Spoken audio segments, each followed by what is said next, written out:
ਪਹਿਲਾਂ ਇਹ corporate sector ਵਿੱਚ ਕੰਮ ਕਰਦੇ ਸੀ ਤੇ ਉਸ ਤੋਂ ਬਾਅਦ ਇਹ ਫੋਰੈਸਟ ਟੀਮ ਦੇ ਵਿੱਚ as a executive director role ਅਦਾ ਕਰ ਰਹੇ ਨੇ ਤੇ ਇਹਨਾਂ ਨੇ ਸੈਂਕੜੇ ਜਿਹੜੀਆਂ ਫੋਰੈਸਟ ਲਗਾਈਆਂ ਨੇ, ਨਾ ਕੇਵਲ ਇੰਡੀਆ ਦੇ ਵਿੱਚ ਪਰ ਇੰਡੀਆ ਤੋਂ ਬਾਅਦ ਵੀ ਬਹੁਤ ਜ਼ਿਆਦਾ ਫੋਰੈਸਟ ਲਗਾਈਆਂ। ਸੋ ਇੰਨੇ ਰਿਚ ਐਕਸਪੀਰੀਅੰਸ ਰੱਖਦੇ ਹੋਏ, ਇਕੋਲੋਜੀ ਦਾ ਇੰਨਾ ਰਿਚ ਐਕਸਪੀਰੀਅੰਸ ਹੈ ਇਹਨਾਂ ਦਾ, about environment, about forest, about species, ਇਹ ਸਾਰੇ ਬਾਰੇ ਅਸੀਂ ਗੱਲਬਾਤ ਕਰਾਂਗੇ ਸਨੀ ਵਰਮਾ ਜੀ ਦੇ ਨਾਲ।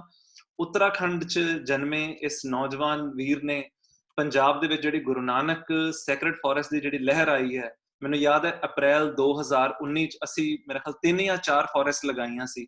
ਵੀ were like so much immature at that time ਕਿ ਇਹ ਫੋਰੈਸਟ ਟੀਮ ਨੇ ਸਾਡਾ ਹੱਥ ਨਾ ਫੜਿਆ ਹੁੰਦਾ ਤੇ ਅੱਜ 1 ਸਾਲ ਦੀ ਜਰਨੀ ਜਿਹੜੇ 148 ਜੰਗਲ 148 ਫੋਰੈਸਟ ਜਿਹੜੀਆਂ ਲੱਗੀਆਂ ਨੇ ਉਹ ਪੋਸੀਬਲ ਹੋ ਹੀ ਨਹੀਂ ਸੀ ਸਕਦੀਆਂ। ਤੋ ਅਸੀਂ ਸਾਰੇ ਇਹਨਾਂ ਦੇ ਰਿਣੀ ਵੀ ਹਾਂ, ਬਹੁਤ ਜ਼ਿਆਦਾ ਰਿਣੀ ਆ ਮੇਰੇ ਖਿਆਲ ਅਸੀਂ ਪੰਜਾਬ ਦੇ ਜਿਹੜੀ ਨਵੀਂ ਲਹਿਰ ਲੈ ਕੇ ਆਂਦੀ। ਆਓ ਸਾਰੇ ਅਸੀਂ ਸਨੀ ਵਰਮਾ ਜੀ ਦਾ ਹਾਰਦਿਕ ਸਵਾਗਤ ਕਰੀਏ। Warm welcome Sunny ji. Thank you so much Ravneet ji. I am privileged, मुझे बहुत अच्छा लग रहा है कि आपके माध्यम से I am getting to speak to your audience and जो लोग इकोसिक से जुड़े हैं या इकोसिक के बारे में के साथ काम करते हैं या नहीं भी करते हैं। बहुत अच्छी अपॉर्चुनिटी है क्योंकि बहुत से ऐसे लोग हैं जो इकोसिक के साथ जंगल लगा रहे हैं और हमारे लिए बहुत अच्छी अपॉर्चुनिटी रही है अभी तक टू वर्क विद इकोसिक, क्योंकि हम लोगों ने मिल करके फॉरेस्ट लगाए हैं, एक मुहिम स्टार्ट करी है और आई एम श्योर ये अपने लाइफ टाइम में चलती रहेगी ये मुहिम to bring back the lost forest. Yeah so I am feeling very happy and excited कि इस टॉक में I will be able to share कि हमने क्या क्या काम किया है और क्या कुछ सीखा है। तो अपनी स्टोरी एक तरीके से हम लोगों के साथ थ्रू इकोसिक और इकोसिक के चैनल के थ्रू हम लोग ये शेयर कर रहे हैं। वाह जी वाह Sunny ji, wonderful to hear about you. और मैं प्रोग्राम को आगे बढ़ाने से पहले चाहता हूं कि आपका फेस जो ऊपर से वो कट रहा है वीडियो में उसको इंक्लूड कीजिए। तो सनी जी ਦੇ ਨਾਲ ਅਸੀਂ ਜਿਹੜੀਆਂ ਗੱਲਾਂ ਕਰਨੀਆਂ ਰਿਲੇਸ਼ਨ ਅਬਾਊਟ ਜਿਹੜੀ ਡੀਫੋਰੈਸਟ੍ਰੇਸ਼ਨ ਤੇ ਪੈਂਡੈਮਿਕਸ ਜਿਹੜੇ ਅੱਜਕੱਲ ਫੈਲ ਰਹੇ ਨੇ, ਫਿਰ ਅਸੀਂ ਗੱਲਾਂ ਕਰਾਂਗੇ ਜਿਹੜੀਆਂ ਮੀਆਂਵਾਕੀ ਫੋਰੈਸਟ ਹੁੰਦੀਆਂ ਤੇ ਆਮ ਲੋਕ ਜੋ ਪਲਾਂਟੇਸ਼ਨ ਕਰ ਰਹੇ ਆ, ਹੋਰ ਵੀ ਕਈ ਲੋਕ ਕਈ ਤਰੀਕਿਆਂ ਨਾਲ ਜੰਗਲ ਲਗਾ ਰਹੇ ਨੇ, ਕਿਹੜੇ ਇਹੋ ਜਿਹੀ ਚੀਜ਼ਾਂ ਨੇ, ਨੁਕਤੇ ਨੇ ਜਿਨ੍ਹਾਂ ਤੋਂ ਜਾਣੀਏ ਕਿ ਫੇਕ ਫੋਰੈਸਟ ਕਿਹੜੀ ਹੈ ਤੇ ਰੀਅਲ ਫੋਰੈਸਟ। ਰੀਅਲ ਦਾ ਮਤਲਬ ਜਿਹੜੀ ਸਦਾ ਤੱਕ ਰਹਿ ਸਕਦੀ ਹੈ, ਐਵਰ ਮਤਲਬ ਮਰ ਨਾ ਜਾਵੇ, ਉਹ ਸੈਲਫ ਪਰਪੈਚੁਏਟਿੰਗ ਹੁੰਦੀ ਹੈ, ਕਿੱਦਾਂ ਦੀਆਂ ਫੋਰੈਸਟ ਕਿੱਦਾਂ ਹੁੰਦੀਆਂ। ਤੇ ਤੀਜੀ ਚੀਜ਼ ਜਿਹੜੀ ਸਮਝਾਂਗੇ ਮੂਲ ਪ੍ਰਜਾਤੀਆਂ, ਜਾਣੀ ਕਿ ਨੇਟਿਵ ਸਪੀਸ਼ੀਜ਼ ਦੀ ਆਪਣੀ ਲੈਂਡ ਦੇ ਉੱਤੇ ਹੋਣ ਜ਼ਰੂਰੀ ਹੈ ਤੇ ਨਾਨ ਨੇਟਿਵ ਲਗਾਉਣ ਨਾਲ ਇਕੋਲੋਜੀ ਜਾਂ ਇਕੋਸਿਸਟਮ ਕਿੱਦਾਂ ਡਿਸਟਰਬ ਹੁੰਦਾ, ਰਾਦਰ ਮੈਂ ਕਹਾਂ ਕਿੱਦਾਂ ਡਿਸਟਰੋਏ ਹੋ ਸਕਦਾ, ਸਾਡੇ ਤੇ ਕੀ ਅਸਰ ਪੈਂਦਾ ਮਨੁੱਖਤਾ ਤੇ ਬਾਕੀ ਇਕੋਸਿਸਟਮ ਤੇ। ਬਟ ਬਿਫੋਰ ਵੀ ਪ੍ਰੋਸੀਡ, ਹਮੇਸ਼ਾ ਦੀ ਤਰ੍ਹਾਂ ਪਹਿਲਾਂ ਗੁਰਬਾਣੀ ਦੀ ਇੱਕ ਪੰਕਤੀ, ਅੱਜ ਬੇਰ ਦੇ ਬਾਰੇ, ਬੇਰੀ ਦਾ ਰੁੱਖ ਹੈ ਜਿਹੜਾ, ਉਹਦੇ ਬਾਰੇ ਡਿਸਕਸ਼ਨ ਕਰਾਂਗੇ। ਕਬੀਰ ਜੀ ਫਰਮਾਉਂਦੇ ਨੇ, ਮਾਰੀ ਕਬੀਰ ਮਾਰੀ ਮਰੋ ਕੋ ਸੰਗ ਕੀ, ਕੇਲੇ ਨਿਕਟ ਜੋ ਬੇਰ। ਸੋ ਇਹਦੇ ਚ 2 ਟਰੀਜ਼ ਦੇ ਬਾਰੇ ਵਰਣਨ ਆਇਆ, ਕੇਲਾ ਤੇ ਬੇਰ।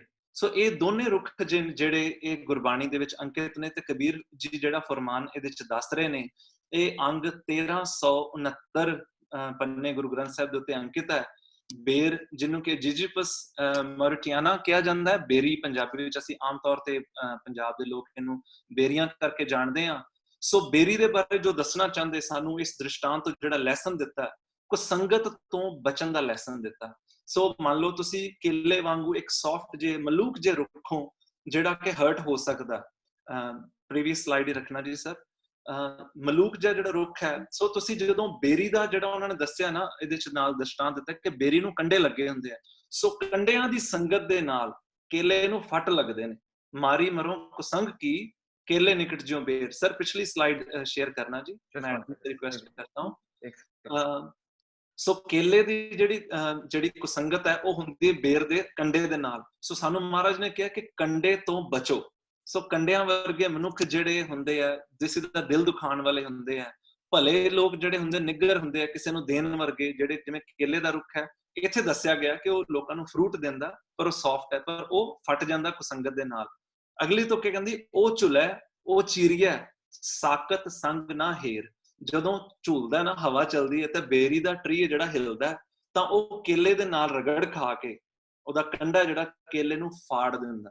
ਸੋ ਇਹ ਜੀ ਕੁਸੰਗਤ ਤੋਂ ਅਸੀਂ ਬਚਣਾ, ਹਮੇਸ਼ਾ ਬਚ ਕੇ ਰਹਿਣਾ।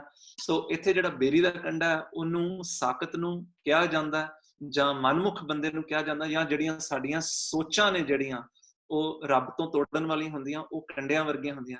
ਸੋ ਉਹ ਸੋਚਾਂ ਤੋਂ, ਉਹਨਾਂ ਥਾਟਸ ਤੋਂ, ਉਹਨਾਂ ਐਕਸ਼ਨਸ ਤੋਂ ਹਮੇਸ਼ਾ ਅਸੀਂ ਦੂਰ ਰਹਿਣਾ, ਜਿਹੜੀਆਂ ਕਿ ਸਾਡਾ ਅੰਦਰ ਹੀ ਖਰਾਬ ਕਰ ਦਿੰਦੀਆਂ, ਸਾਨੂੰ ਮਨੁੱਖ ਹੋਣ ਤੋਂ, ਯਾਨੀ ਕਿ ਇੱਕ ਦਾਨਾ ਮਨੁੱਖ ਬਣਨ ਤੋਂ ਰੋਕਦੀਆਂ, ਤੇ ਇਹ ਸਾਰਾ ਕੁਝ ਸਾਡਾ ਬਰਬਾਦ ਕਰ ਦਿੰਦੀਆਂ। ਸੋ ਇੰਨੀ ਗੱਲ ਜਿਹੜੀ ਕਬੀਰ ਜੀ ਕਹਿੰਦੇ ਆਪਾਂ ਆਪਣੇ ਜੀਵਨ 'ਚ ਢਾਲੀਏ ਤੇ ਅੱਗੇ ਵਧਦੇ ਹਾਂ ਅਸੀਂ। ਤੇ ਮੈਂ ਹੁਣ ਸਨੀ ਜੀ ਨੂੰ ਪੁੱਛਦਾ ਵਾਂ ਕਿ ਸਨੀ ਜੀ ਅਬਾਊਟ ਬੇਰੀ। ਸੋ ਇੱਥੇ ਮੇਰਾ ਜਿਹੜਾ ਮੀਡੀਅਮ ਹੈ हिंदी पंजाबी इंग्लिश मिक्स रहेगा because I am more comfortable with Sunny ji in Hindi. तो आप बताइए बेरी का पंजाब और पंजाबियों के साथ क्या रिलेशन है और how is this tree very very useful to the land of Punjab being native. जी, तो बहुत इंटरेस्टिंग है जो आपने ये बात छेड़ी है, क्योंकि आज के हमारे पूरे इस इंटरैक्शन का एक बहुत मेन फोकस है कि जो हमारी मूल प्रजातियां हैं, जो हमारी इंडिजिनस प्रजातियां हैं, जो जिन भी क्षेत्रों में हम हैं, पंजाब में है, इंडिया के किसी और पार्ट में, दुनिया के किसी भी पार्ट में, वहां पे जंगल अपने आप नेचर ने क्रिएट करे हैं ओवर, क्या बोले, करोड़ों, millions of years, over millions of years एक एवोल्यूशन हुआ है। और वो हमारी मूल प्रजातियां जो हैं उन वो सबसे इंपॉर्टेंट है। एक बहुत इंटरेस्टिंग चीज निकल के आती है आपकी बात से, वो ये है कि बेर के पेड़ का जो आपने जिक्र किया वो कैसे इंपॉर्टेंट है सिखिज्म में भी। कि जो फोटोग्राफ आप देख रहे हैं अपने स्क्रीन पर, ये गुरुद्वारा बेर साहिब जी की है, जो कि सुल्तानपुर लोधी पंजाब में है। और इसकी एक छोटी मोटी कहानी जो मुझे ये पता है कि इसी बेर के पेड़ के नीचे गुरु नानक देव जी ने मेडिटेशन किया था, और इस गुरुद्वारे का नाम, इस जगह की सिग्निफिकेंस इस पेड़ से जुड़ी है।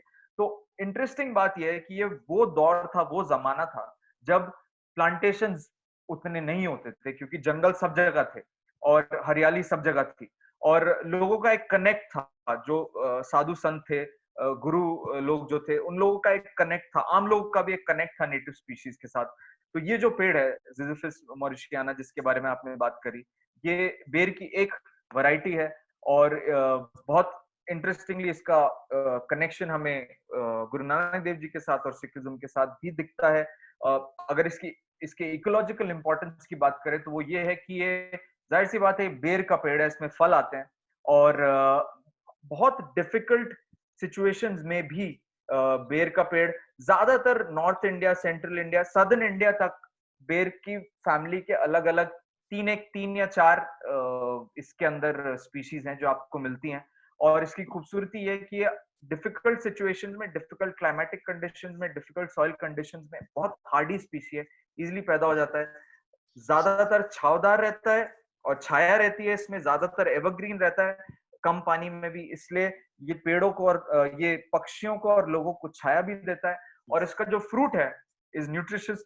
जितनी भी वैरायटीज जितनी हम देखते हैं नेचर में, स्पेशली इंडिया में, इसकी जो जिजिफिस की जो वैरायटीज हैं, अलग अलग जो प्रजातियां हैं, उसके सभी के फ्रूट्स एडिबल होते हैं। तो ये एक खूबसूरत कहानी है इस पेड़ के बारे में। ਵਾਹ ਜੀ ਵਾਹ, ਬਹੁਤ ਅੱਛਾ ਬਤਾਇਆ ਜੀ। ਮੈਂ ਇਹਦੇ ਨਾਲ ਹੋਰ ਵੀ ਐਡ ਕਰਨਾ ਚਾਹੁੰਦਾ ਸਰੋਤਿਆਂ ਦੀ ਜਾਣਕਾਰੀ ਲਈ ਕਿ ਬੇਰੀ ਜਿਹੜੀ ਬੇਰੀ ਦਾ ਟਰੀ ਹੈ ਉਹ ਸਾਡੇ ਕਲਚਰ ਨਾਲ, ਸਾਡੇ ਫੋਕ ਨਾਲ, ਕਿਉਂਕਿ ਬੇਰੀ ਦੇ ਉੱਤੇ ਕਈ ਗਾਣੇ ਵੀ ਨੇ, ਸਾਡੇ ਪਿੰਡਾਂ 'ਚ ਬੇਰੀਆਂ ਥਾਂ ਥਾਂ ਤੇ ਲੱਗੀਆਂ ਹੁੰਦੀਆਂ ਸੀਗੀਆਂ। ਤੇ ਬੇਰੀ ਦਾ ਰਿਲੇਸ਼ਨ ਚਿੜੀ ਦੇ ਨਾਲ ਵੀ ਹੈ, ਕਿਉਂਕਿ ਜਦੋਂ ਕੰਡੇ ਹੁੰਦੇ ਆ ਤਾਂ ਉਹ ਚਿੜੀ ਜਿਹੜੀ ਬਿਲਕੁਲ ਛੋਟਾ ਜਿਹਾ ਜੀਵ ਹੈ, ਉਹਨੂੰ ਪ੍ਰੋਟੈਕਸ਼ਨ ਦੇਣ ਵਾਸਤੇ ਚਿੜੀ ਆਲਣਾ ਲੱਭਦੀ, ਇੱਕ ਪ੍ਰੋਟੈਕਟਿਡ ਹੈਬਿਟੇਟ ਬਣਾਉਣ ਵਾਸਤੇ ਉਹਨੂੰ ਬੇਰੀ ਬਹੁਤ ਪਸੰਦ ਹੈ। ਸੋ ਪੰਜਾਬ ਵਿੱਚ ਚਿੜੀਆਂ ਲੁਪਤ ਹੋਣ ਦਾ ਇੱਕ ਕਾਰਨ ਇਹ ਵੀ ਹੈ ਕਿ ਉਹਨਾਂ ਦਾ ਹੈਬਿਟੇਟ ਅਸੀਂ ਡਿਸਟਰੋਏ ਕੀਤਾ, ਬੇਰੀਆਂ ਬਹੁਤ ਵੱਡੀ ਗਿਣਤੀ 'ਚ ਵੱਢੀਆਂ ਗਈਆਂ। ਤੇ ਦੂਸਰੀ ਚੀਜ਼ ਇਹ ਕਿ ਦਰਬਾਰ ਸਾਹਿਬ ਦੇ ਵਿੱਚ 3 ਬੇਰੀਆਂ ਜਿਹੜੀਆਂ ਇਤਿਹਾਸਿਕ ਬੇਰੀਆਂ ਅੱਜ ਵੀ ਮੌਜੂਦ ਨੇ, ਜਿਹਦੇ ਅਸੀਂ ਨਤਮਸਤਕ ਹੁੰਦੇ ਹਾਂ ਸ਼ਰਧਾ ਦੇ ਨਾਲ। ਦੁਖਭੰਜਨੀ ਬੇਰੀ ਦੇ ਕੋਲ ਅਸੀਂ ਜਾ ਕੇ ਇਸ਼ਨਾਨ ਕਰਦੇ ਹਾਂ, ਤੇ ਉਹ ਦੁਖਭੰਜਨੀ ਬੇਰੀ ਦੀ ਜਿਹੜੀ ਕਹਾਣੀ ਹੈ, ਉਹ ਹਿਸਟੋਰੀਕਲ ਲੈਸਨ ਹਮੇਸ਼ਾ ਸਾਡੇ ਨਾਲ ਹੈ। ਦੂਜੀ ਬੇਰੀ ਹੈ ਬਾਬਾ ਬੁੱਢਾ ਜੀ ਦੀ ਲਗਾਈ ਹੋਈ, ਤੇ ਤੀਜੀ ਬੇਰੀ ਜਿਹੜੀ ਹੈ ਗੁਰੂ ਅਰਜਨ ਪਾਤਸ਼ਾਹ ਦਾ ਜਿਹੜਾ ਸਥਾਨ ਹੈ ਉੱਥੇ, ਮਹਾਰਾਜ ਦਾ ਸਥਾਨ ਦੇ ਉੱਤੇ ਗੁਰੂ ਅਰਜਨ ਪਾਤਸ਼ਾਹ ਦੇ ਨਾਮ ਤੇ ਉੱਥੇ ਲੱਗੀ ਹੈ। ਸੋ ਬੇਰੀ ਸਾਡੇ ਨਾਲ ਇੱਕ ਐਸਾ ਅਨਿੱਖੜਵਾਂ ਇੱਕ ਟਰੀ ਹੈ, ਕਿਉਂਕਿ ਬੇਰ ਸਾਹਿਬ ਗੁਰਦੁਆਰਾ, ਇਹ ਸਾਰੀਆਂ ਚੀਜ਼ਾਂ ਜਿਹੜੀਆਂ ਨੇ ਇਹ ਸਾਨੂੰ ਕਨੈਕਟ ਕਰਦੀਆਂ ਤੇ ਸਾਨੂੰ ਲੈਸਨ ਦਿੰਦੀਆਂ ਕਿ ਟਰੀਜ਼ ਦੇ ਨਾਲ ਸਾਡੀ ਹੋਂਦ ਹੈ। ਪਵਨ ਗੁਰੂ, ਪਾਣੀ ਪਿਤਾ, ਮਾਤਾ, ਧਰਤ ਮਹਤ ਦਾ ਜਿਹੜਾ ਲੈਸਨ ਹੈ, ਇਹ ਦ੍ਰਿੜ ਕਰਾਉਣ ਵਾਸਤੇ ਸ਼ਾਇਦ ਮਹਾਰਾਜ ਨੇ ਉਸ ਟਾਈਮ ਇਹਨਾਂ ਸਥਾਨਾਂ ਦੀ ਜਿਹੜੀ ਸਥਾਪਿਤ ਹੋਏ, ਚਾਹੇ ਉਹ ਕਿਸ ਰੀਜ਼ਨ ਕਰਕੇ ਵੀ ਉਹਨਾਂ ਨੇ ਟਰੀ ਚੂਜ਼ ਕੀਤੇ, ਉਹਨਾਂ ਦੇ ਥੱਲੇ ਬੈਠ ਕੇ ਸੇਵਾ ਹੋਈਆਂ, ਜੋ ਵੀ ਉੱਥੇ ਕੰਮ ਲਿਖੇ ਗਏ। ਪਰ ਸਾਡੇ ਲਈ ਅੱਜ ਇਹ ਬਹੁਤ ਸਿਗਨੀਫੀਕੈਂਟ ਹੈ ਕਿ ਅਸੀਂ ਮਾਤਾ ਧਰਤ ਦੀ ਜਿਹੜਾ ਉਹਦੇ ਬਚਾਅ ਲਈ ਆਪਣੇ ਐਕਸ਼ਨਸ, ਆਪਣੀਆਂ ਥਾਟਸ ਤੇ ਆਪਣੇ ਵਰਡਸ ਨੂੰ ਤਿਆਰ ਰੱਖੀਏ, ਕਿਉਂਕਿ ਆਉਣ ਵਾਲਾ ਸਮਾਂ ਸਾਨੂੰ ਜਿੱਥੇ ਤੱਕ ਲਿਜਾ ਸਕਦਾ, ਸਾਨੂੰ ਇਹਦਾ ਕੋਈ ਅੰਦਾਜ਼ਾ ਵੀ ਨਹੀਂ। ਇਹਦੇ ਬਾਰੇ ਅਸੀਂ ਡਿਸਕਸ਼ਨ ਹੁਣੇ ਕਰਦੇ ਹਾਂ ਸਟਾर्ट। ਤੇ over to Sunny ji with my first question. Sunny ji, जो आजकल चल रहा है इतना बड़ा पैंडेमिक है कोविड-19 का, और कहीं ना कहीं लोग ये सोच रहे हैं, अभी सोच रहे हैं, पर मैं आपको आपसे चाहता हूं सुनना कि डिफॉरेस्टेशन के कारण पैंडेमिक्स कैसे बढ़ रहे हैं, क्या रिलेशन है, और कैसे हम इनसे बाहर आ सकते हैं, कैसे ये अपॉर्चुनिटी है। बहुत जरूरी है ये रवनीत जी की जो पूरा का पूरा नैरेटिव है, जो कहानी बनी है पूरे दुनिया में कि एक पैंडेमिक फैला है, एक डिजीज से रिलेटेड एक क्राइसिस जो फैला है, वो क्या फॉरेस्ट या डिफॉरेस्टेशन से रिलेटेड है। जो वाइल्ड लाइफ की और जो नेटिव फौना की अलग अलग जगहों की जो वाइल्ड लाइफ है, उनके जो हैबिटेट खत्म हुए हैं या उनसे छीन लिए गए हैं, या वो जो वाइल्ड लैंडस्केप्स हैं जब उनको अल्टर किया गया है, तो उससे डिजीज का क्या कनेक्शन है, ये हमारे टॉक का एक मेजर पार्ट जरूर है जिसको हम लोग टच करेंगे। और दो और पार्ट्स हैं इसके जो पहले हैं, जिसमें पहला पार्ट हम लोग ये बात करेंगे कि जो होप और अपॉर्चुनिटी है जो हमारे सामने है, उसको आइडेंटिफाई करना जरूरी है। फॉरेस्ट क्रिएशन से रिलेटेड होप और अपॉर्चुनिटी की बात कर रहा हूँ। सबसे पहले इस होप और अपॉर्चुनिटी की बात करेंगे, एंड सेकंड पार्ट है ये भी हमारे इस तरीके में जो हम मेथड फॉलो करते हैं, जो प्रोसेस फॉलो करते हैं, जो साइंस फॉलो करते हैं, उसमें लोग कहाँ कहाँ पे गलतियां कर रहे हैं, वो क्या क्या गलतियां हम लोगों ने आइडेंटिफाई करी हैं, उसके बारे में बातचीत है। And eventually will come to this point जिसके बारे में जो बहुत ही क्रूशियल मुद्दा बन गया आज की डेट में, कि how is disease and forest connected. और ये एक कहानी, ये पूरा का पूरा नैरेटिव इस तरफ घूमना अब जरूरी हो चुका है, तो एंड उसी से करेंगे हम। बिल्कुल सर, बिल्कुल सर। हाँ जी, तो आप स्टार्ट करिए सर पहले पॉइंट से। तो मैं क्या करूंगा कि स्पेशली पहला जो सेक्शन है वो ज्यादातर मैं फोटोग्राफ्स के माध्यम से बातचीत करूंगा, and I will keep sharing की क्या कहानी है और क्या मैसेज है एग्जैक्टली। जी बढ़िया।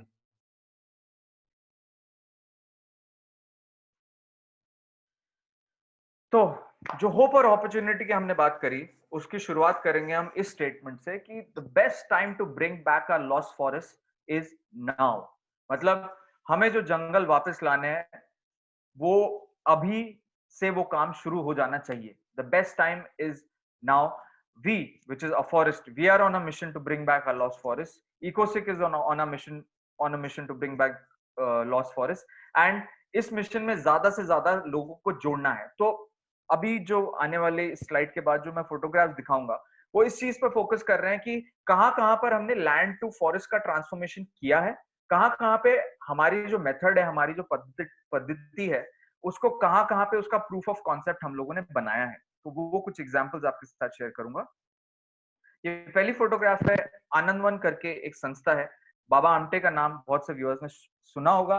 बाबा आमटे हमारी कंट्री के सबसे बड़े फिलैंथ्रोपिस्ट में से, सोशल वर्कर्स में से माने जाते हैं। उनकी संस्था है जहाँ पे हम लोगों ने एक मास्टर ट्रेनर्स का ग्रुप खड़ा किया। ये लेफ्ट में उनकी फोटो है जो कि जिन्होंने फॉरेस्ट क्रिएट किया, इस मेथड को सीखा, और राइट में आफ्टर का फोटो है। ये लास्ट ईयर ही ये वर्कशॉप भी हुआ, लास्ट ईयर ये फॉरेस्ट लगा, और ये लास्ट ईयर की ही फोटो मैं आपके सामने प्रेजेंट कर रहा हूँ, बिफोर और आफ्टर की।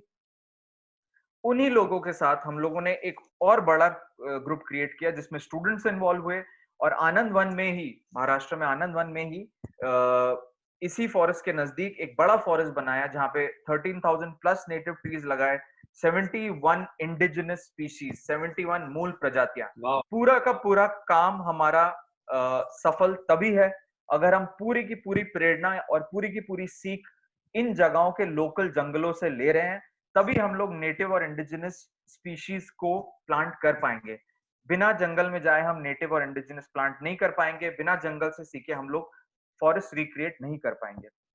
और वो उन जंगलों में कैसे कैसे गए हैं, क्या किया है, वो आने वाले स्लाइड्स में बताऊंगा। लेकिन और एग्जांपल्स, कान्हा टाइगर रिजर्व के बफर जोन में हम लोगों ने काम करना शुरू किया 2018 में, और ये पहला प्रूफ ऑफ कॉन्सेप्ट है जो कि बिफोर आफ्टर फोटो है। 2018 में फॉरेस्ट क्लियर बनाया था, बिफोर आफ्टर की 2019 की फोटो है। करीबन अब तक हम लोग 3 छोटे छोटे प्रोजेक्ट्स वहां कर चुके हैं। बहुत अच्छा एक सप्लाई चेन बन चुका है, बहुत अच्छी एक नर्सरी डेवलप हुई है नेटिव स्पीशीज की, और 50 से ज्यादा इंडिजिनस स्पीशीज में हम कान्हा टाइगर रिजर्व में, कान्हा जिन लोगों को नहीं पता, ये मध्य प्रदेश में है और बहुत बड़ा जंगल है, इंडिया के सबसे बड़े जंगलों में से माना जाता है। ये है एक प्रोजेक्ट जो जयपुर शहर के नजदीक है। हमारे पार्टनर्स धरती अमृत के साथ हमने ये प्रोजेक्ट किया था और इसमें आप देख सकते हैं ये हिंगोनिया गौशाला एक जगह है जहां पर हम लोगों ने फॉरेस्ट क्रिएट किया। 1200 पेड़ों वृक्षों का ये एक घना जंगल हम लोग क्रिएट कर पाए। एक हमारा डिजाइन बहुत इंटरेस्टिंग है जो हम अलग अलग जगह में अलग अलग रूप में ट्राई करते हैं। जो आप देख सकते हैं लेफ्ट में बिफोर फोटो है, एक लीफ आपको उसमें दिखेगा और राइट में वो आफ्टर का फोटो है। वो लीफ अभी भी है, मतलब अगर इस फॉरेस्ट को आप एंटर करें तो उस पत्ते के आउटलाइन पर हम लोग चल सकते हैं, मतलब लोग और दिख से फॉरेस्ट को एक्सपीरियंस कर सकते हैं। ये बैंगलोर में एक अपार्टमेंट कॉम्प्लेक्स का बिफोर रिजल्ट है। ये उत्तराखंड में कुमाऊं रीजन में सतोली गांव में हमारे पार्टनर्स अलाप के साथ हम लोगों ने एक फॉरेस्ट क्रिएट किया, उसका बिफोर आफ्टर है। दिल्ली में डिपार्टमेंट ऑफ बायोटेक्नोलॉजी के साथ एक बारापुल्ला एक नाला है, जो दिल्ली के लोग सुन रहे हैं या सुनेंगे, बारापुल्ला एक नाला है। उस नाले का एक छोटा सा पार्ट हम लोगों ने रिवाइव किया, रिक्लेम किया और वहां पे अपनी टेक्निक से फॉरेस्ट क्रिएट किया। ये उसका बिफोर आफ्टर रिजल्ट है। दिल्ली के लोग यहाँ जा सकते हैं, विजिट कर सकते हैं। द सन डायल पार्क के पीछे ये जगह है सराय काले खान में। फिर इंडिया के बाहर के कुछ एग्जांपल्स हैं, जैसे कि निकारागुआ, जहां पे हमें एक कंपनी ने बुलाया एक फॉरेस्ट क्रिएट करने के लिए। उनके लोगो की शक्ल में, प्लेसेंसिया उस कंपनी का नाम है, लेफ्ट में आप उनका लोगो देख सकते हैं, राइट में प्लेसेंसिया के लोगो की शक्ल में हमने एक फॉरेस्ट क्रिएट किया वहां के इंडिजिनस नेटिव स्पीशीज के साथ, वहां के जंगल को सर्वे करने के बाद। इंपॉर्टेंट पॉइंट ये है कि जिस भी जगह पे हम जा रहे हैं सबसे पहले सारा काम छोड़ के उधर के जंगल में घुस जाएं और वहां की स्पीशीज को जाने, वहां की नेटिव स्पीशीज, इंडिजिनस स्पीशीज, वहां की मूल प्रजातियों को जाने और उनसे एक फॉरेस्ट क्रिएट करें। ये ईरान, नॉर्दर्न ईरान में बुइन-ज़ारा करके एक जगह है, डेजर्ट भी है, माउंटेन है, कोल्ड रीजन है। यहाँ पर हम लोगों ने ये before after image pilot project का है। नेदरलैंड में हम काफी काम कर चुके हैं। ये नेदरलैंड्स का हमारा सबसे पहला फॉरेस्ट है, सिर्फ 200 स्क्वायर मीटर का एक छोटा सा घना जंगल, जो कि हमने जांदाम करके एक जगह है, छोटा सा शहर है, वहां पे क्रिएट किया। और इतना पॉपुलर हो गया ये कॉन्सेप्ट कि अब हमारे पार्टनर्स आईवीएन के साथ we are in the middle of creating 100 such tiny forest across Netherlands. ये सिंगापुर जू के बिफोर आफ्टर फोटोज हैं, वहां पर भी हम लोगों ने एक फॉरेस्ट क्रिएट किया है और वहां पर भी ये काम आगे बढ़ा है। तो इस दौरान पिछले 10 साल से जब से हम लोग काम कर रहे हैं, ज्यादातर काम हमने इंडिया में किया है, जैसे कि आप मैप में देख सकते हैं। हम लोग कई और देशों में भी जा चुके हैं, जिनके मैं फोटोज आपको दिखा चुका हूँ। सबसे रिसेंटली हम लोग बेरूत गए, लेबनान में हम लोगों ने 2 फॉरेस्ट प्लांट किए हैं और होपफुली अगर लॉकडाउन वगैरह सब ठीक हो जाए तो नेक्स्ट हमारा शहर मेरे ख्याल से नाइजीरिया होगा, जहां अभी हम लोग विजिट करके आए हैं और there is possibility of creating a forest there also. तो अब मैं मेनली मेथडोलॉजी, मतलब क्या टेक्निक है, क्या फिलॉसफी है, क्या साइंस है, क्या प्रोसेस है, इसके बारे में थोड़ा सा बात करना चाहता हूँ। वो ये कि इस मेथड जिसको हम फॉलो करते हैं उसका नाम है मियावाकी मेथड। डॉक्टर मियावाकी या अकीरा मियावाकी हैं, डॉक्टर अकीरा मियावाकी। इनको दुनिया के सबसे टॉप बॉटनिस्ट और सबसे टॉप फील्ड प्रैक्टिशनर्स में गिना जाता है। इन्होंने ये मेथड क्रिएट किया है ऑफ फॉरेस्ट क्रिएशन। इनसे हमने ये मेथड सीखा है और इसको अलग अलग रीजन्स में वहां के जंगलों और वहां की मूल प्रजातियां और वहां के इंडिजिनस जंगली स्पीशीज को यूज करके इस मेथड को अडेप्ट किया है और यूज किया है। तो मोटे तौर पे देखा जाए तो मियावाकी मेथड क्या बोलता है कि अगर आपने फॉरेस्ट को ढंग से समझ लिया, अपने लोकल इंडिजिनस फॉरेस्ट को समझ लिया, वहां की मूल प्रजाति और वहां की इंडिजिनस स्पीशीज को समझ लिया, वहां के नेटिव स्पीशीज को समझ लिया, तो आप एक घना जंगल बना सकते हैं, लैंड को फॉरेस्ट में ट्रांसफॉर्म कर सकते हैं। ये अपॉर्चुनिटी हम सबके पास है।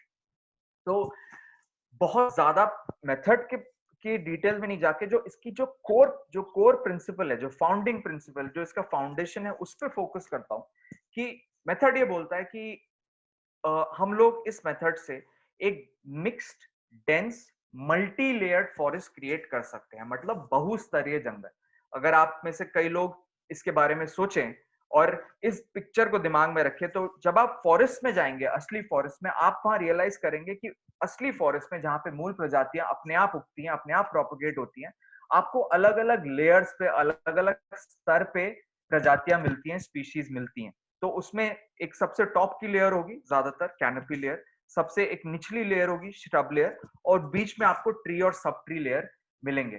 तो हर एक लेयर में कौन कौन सी स्पीशीज कैसे सेलेक्ट करनी है, उनका परसेंटेज कैसे फिक्स करना है, उनको जंगलों में कैसे ढूंढना है, कैसे अलग अलग क्वालिटीज को, मतलब timber, flowering, nitrogen fixing, soil stabilising, इन सारी स्पीशीज को कैसे मिक्स करना है, ये मेथड सिखाता है।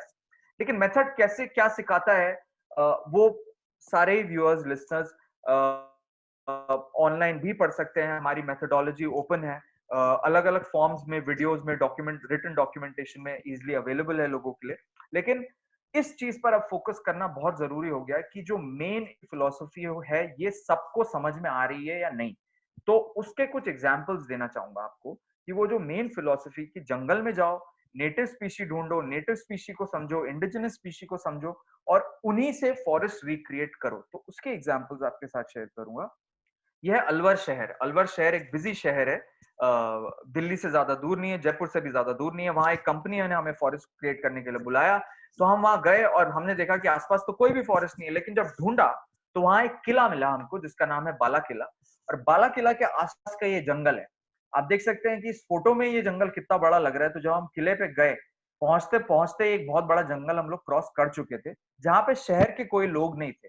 और जब उस फॉरेस्ट को घूमना हमने शुरू किया तो ये रियलाइज किया कि अलवर के अंदर जो भी स्पीशीज प्लांटेड है, फॉरगेट मियावाकी मेथड, किसी भी मेथड से प्लांटेड है, भले ही वो लैंडस्केपिंग हो, भले ही हॉर्टिकल्चर हो, भले ही ग्रीनिंग हो, भले ही प्लांटेशन हो, इस जंगल की तो कोई भी स्पीशी अलवर शहर में हमें नहीं मिली, शहर के अंदर नहीं मिली, जबकि ये जंगल शहर का ही पार्ट है। तो वो कौन सी स्पीशीज है, सिर्फ कुछ एग्जांपल्स, कुछ नाम आपके साथ शेयर करूंगा। आपटा, सलई, खैर, 100% नेटिव इंडिजिनस स्पीशीज इस रीजन की, इस जंगल की, इस शहर से लापता है। और हमने काम किया मियावाकी मेथड से इन्हीं स्पीशीज को जंगलों में वापस लाने का।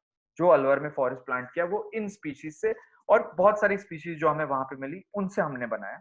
सेकेंड एग्जाम्पल जो कि उत्तराखंड के पहाड़ों का है, कुमाऊं का है, जहां पे हम लोग जब जंगलों में घूमना हमने शुरू किया तो हमने रियलाइज किया कि यार ये जंगल तो सारे बांज के जंगल है। ओक की यहाँ पे 4 प्रजातियां पाई जाती हैं, बांज, खड़सू, मोरू और एक और ओक की प्रजाति है। 4 प्रजातियां यहाँ पे पाई जाती हैं। और असली जो मूल जंगल है, यहाँ के जो नेटिव जंगल है, वो मेनली कंपोज्ड है of these 4 oak varieties. They are beautiful mix forest.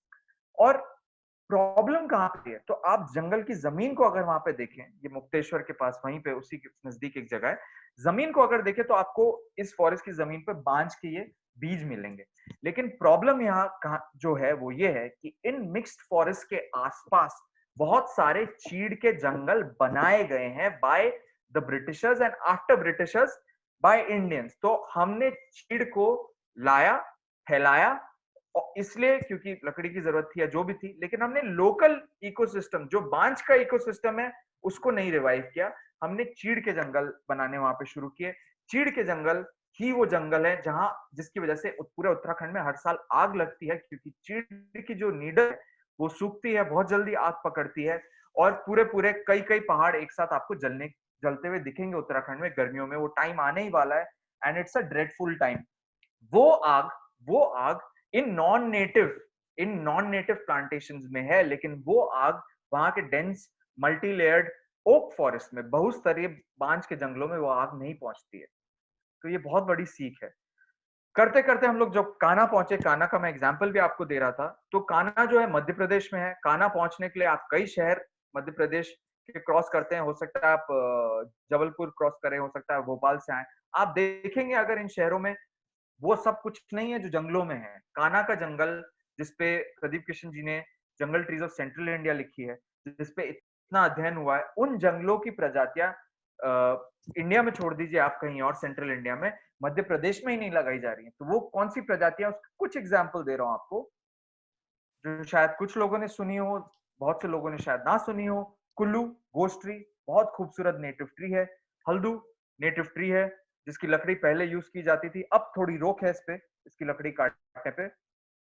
डिकामाली, पनिया बिल्लो, साजा, धावा, ये मेडिसिनल है, टिम्बर प्लांट्स हैं, इनके बहुत सारे यूजेस हैं।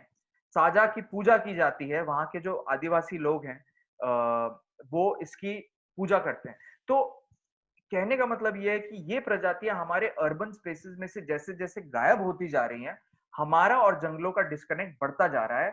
हम और जंगल, हमारे अर्बन स्पेसेस और जंगल अलग अलग इकोसिस्टम्स हैं। तो ये देखकर हम बहुत खुश नहीं हो सकते कि हमारे घर के आसपास एक पार्क है और बहुत हरा दिख रहा है। हमें ये जानना पड़ेगा कि क्या इस पार्क में नेटिव इंडिजिनस स्पीशीज हैं। हाँ, हाँ, हाँ। ज्यादातर जगहों में नहीं है। मैं ये कुछ सीरीज जो मैं फोटोग्राफ्स की दिखा रहा हूँ, इसके बाद रुकूंगा और रवनीत जी से क्वेश्चंस लूंगा। निकारागुआ जब हम गए तो वहाँ एस्टेली नाम का एक शहर है, जिस शहर के आसपास के जंगलों में हमने सर्वे किया। ये उस कंपनी के लोग हैं, ये वहाँ के फॉरेस्ट ऑफिसर हैं, जिन्होंने हमको बहुत सी प्रजातियां वहां पर दिखाई और उनसे हमने प्लेसेंसिया का जंगल क्रिएट किया। लेकिन ताज्जुब की बात यह है कि वहां के जंगल में हमें लैंटाना भी दिखा और प्रोसोपिस जूलीफ्लोरा भी दिखा, जो कि जिसको यहाँ पे विलायती कीकड़ बोलते हैं।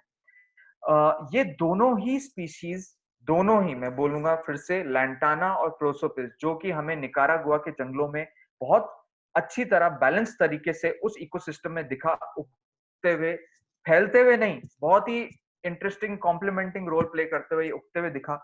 लेकिन यही स्पीशी को जब इंडिया में इंट्रोड्यूस कर दिया गया है, आप में से कई लोगों ने देखा भी होगा, लैंटाना बिकता भी है नर्सरीज में। हाँ। ये लैंटाना, ये प्रोसोपिस जूलीफ्लोरा हमारे शहरों में ही नहीं, हमारे जंगलों में भी फैल चुका है। क्योंकि जब भी हम कोई नॉन नेटिव, कोई एग्जॉटिव, कोई नॉन इंडिजिनस चीज जो मूल प्रजाति नहीं है उस जगह की, जब उसे इंट्रोड्यूस करते हैं तो वो उस इकोसिस्टम को कैसे डिस्टर्ब करती है, इसके बहुत एग्जाम्पल्स हैं। और इंडिया में ये दो एग्जाम्पल्स हैं जो किसी और जगह की मूल प्रजातियां हैं। लेकिन ताज्जुब की बात एक और है, वो ये कि निकारागुआ में जब हम गए तो हमने देखा कि वहां पे नीम प्रोजेक्ट चल रहा है, जबकि निकारागुआ के जंगलों में मूल प्रजातियां इतनी सारी हैं और औषधीय स्पीशी के नाम पे इसको लगाया जा रहा है, जबकि वहां के फॉरेस्ट में बहुत सारे मेडिसिनल प्लांट्स ऑलरेडी हैं।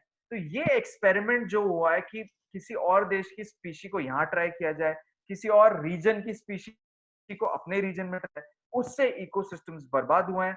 अगर गलत स्पीशीज से फॉरेस्ट भी रिक्रिएट किए गए हैं, वो भी बहुत गलत हुआ है।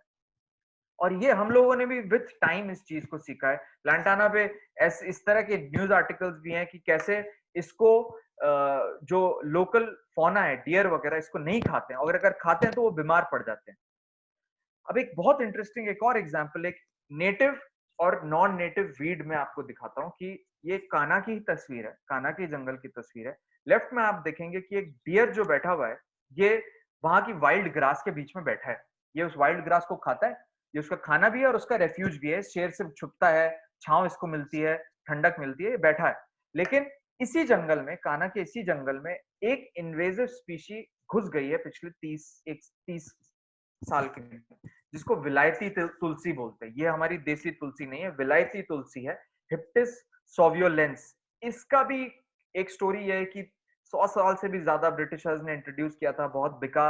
और अब ये स्थिति है कि मध्य प्रदेश में ही नहीं, हम लोग जब वेस्ट बंगाल के जंगलों में भी गए तो विलायती तुलसी जहां जहां फैला है, वहां पे निचले लेवल की, अंडर स्टोरी लेवल की सारी प्लांट्स, सारे हर्ब्स, सारी ग्रासेस खत्म हो गई हैं, नंबर 1।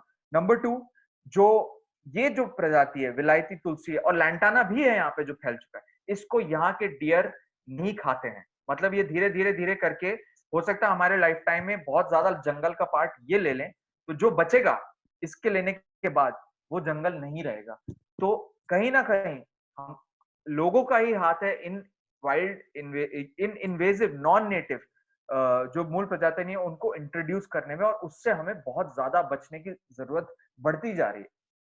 जयपुर का एग्जाम्पल दिखाऊंगा जो कि एक पॉजिटिव स्टोरी है। वो ये कि जयपुर के आसपास जब भी हमने फॉरेस्ट को प्लांट किया, ये झालाना हमने स्टडी किया, बहुत ब्यूटीफुल कई तरीके के वहां पे नेटिव स्पीशीज हैं जो जयपुर शहर में, फिर से बोलूंगा, शहर में नहीं मिलेंगी, मूल प्रजातियां जंगलों में मिलेंगी। उनमें से एक है रोहिड़ा, जो कि एक बहुत रेयर टिम्बर ट्री है, जिसको कोई नहीं प्लांट करता है, पॉपुलर नहीं है, लोग समझते नहीं है और भुला दिया जा रहा है। जब हम लोगों ने पिछले साल हम लोगों ने हैदराबाद के पास मिकागोडा एक फार्मास्यूटिकल कंपनी में फॉरेस्ट प्लांट किया। तो आंध्रा और तेलंगाना में फैला हुआ एक जंगल है, बहुत बड़ा जंगल, Srisailam tiger reserve, dry deciduous forest है। इसको हम लोगों ने स्टडी किया। 100 से भी ज्यादा स्पीशीज हमने आइडेंटिफाई करी। करीबन 60 स्पीशीज हमने अपने प्रोजेक्ट में प्लांट करी। और एक बहुत रेयर ट्री आपको दिखाऊंगा जो कॉमीफेरा कोडाटा, जिसको कोंडारेगू बोलते हैं, जिसका बार्क ये इतना खूबसूरत है। इसकी ज्यादातर इसको औषधीय मेडिसिनल पर्पस के लिए इंडिजिनस ट्राइब यूज करती हैं। जब हम वेस्ट बंगाल गए, पिछले साल हम लोगों ने वेस्ट बंगाल में प्रोजेक्ट किया, तो वेस्ट बंगाल में हम लोग मैंग्रोव में नहीं गए, हम लोग समुद्र के पास नहीं गए, हम लोग इनलैंड फॉरेस्ट हम लोगों ने ढूंढे जो इनलैंड मिक्स्ड मल्टीलेयर्ड फॉरेस्ट है। तो हम मयूर झरना गए, झिलीमिली गए, बांकुरा गए, ऐसी जगह जहाँ शायद टूरिस्ट भी नहीं आते, क्योंकि हमें बहुत ही कम लोग दिखे यहाँ पे, सिर्फ इंडिजिनस ट्राइब्स दिखी। और वहां का एक पेड़ है जिसको वहां पे भिलाई बोलते हैं, भिला बोलते हैं, भिलवा बोलते हैं। ये वहां का एक पेड़ है, सेमीकार्पस अनाकार्डियम, जिसके बहुत सारे मेडिसिनल यूजेस हैं। तो कहने का मतलब ये मैं ऐसी प्रजातियां पॉइंट आउट कर रहा हूँ, सिर्फ कुछ, क्योंकि हमारे पास समय लिमिटेड है, सिर्फ कुछ ऐसी प्रजातियां पॉइंट आउट कर रहा हूँ जो कि फॉरगेट फॉरेस्ट क्रिएशन, किसी भी तरीके से के प्लांटेशन से भुला दिए गए। तो हमारे शहर, urban spaces without native species, बिना मूल प्रजातियों के कंप्लीटली ऑफ बैलेंस हो चुके हैं। इकोसिस्टम पूरी तरह से चरमरा गया है। अब असली फॉरेस्ट बनाएंगे तो क्या एडवांटेजेस मिलेंगे, बहुत क्लियर हमें निकल करके आते हैं कि जो की मेथड से वो मोनोकल्चर से तो बहुत फर्क है, नॉर्मल प्लांटेशन से भी बहुत फर्क है, क्योंकि वो उनके कंपैरिजन में 30 टाइम्स ज्यादा डेंस है। इनकी ग्रोथ कंपेयर टू नॉर्मल भी बहुत काबिल तारीफ है। यहाँ पे 100 टाइम्स ज्यादा बायोडाइवर्सिटी मिलती है, और ये कंप्लीटली नेचुरल है। No chemical, no artificial fertilizer, nothing artificial.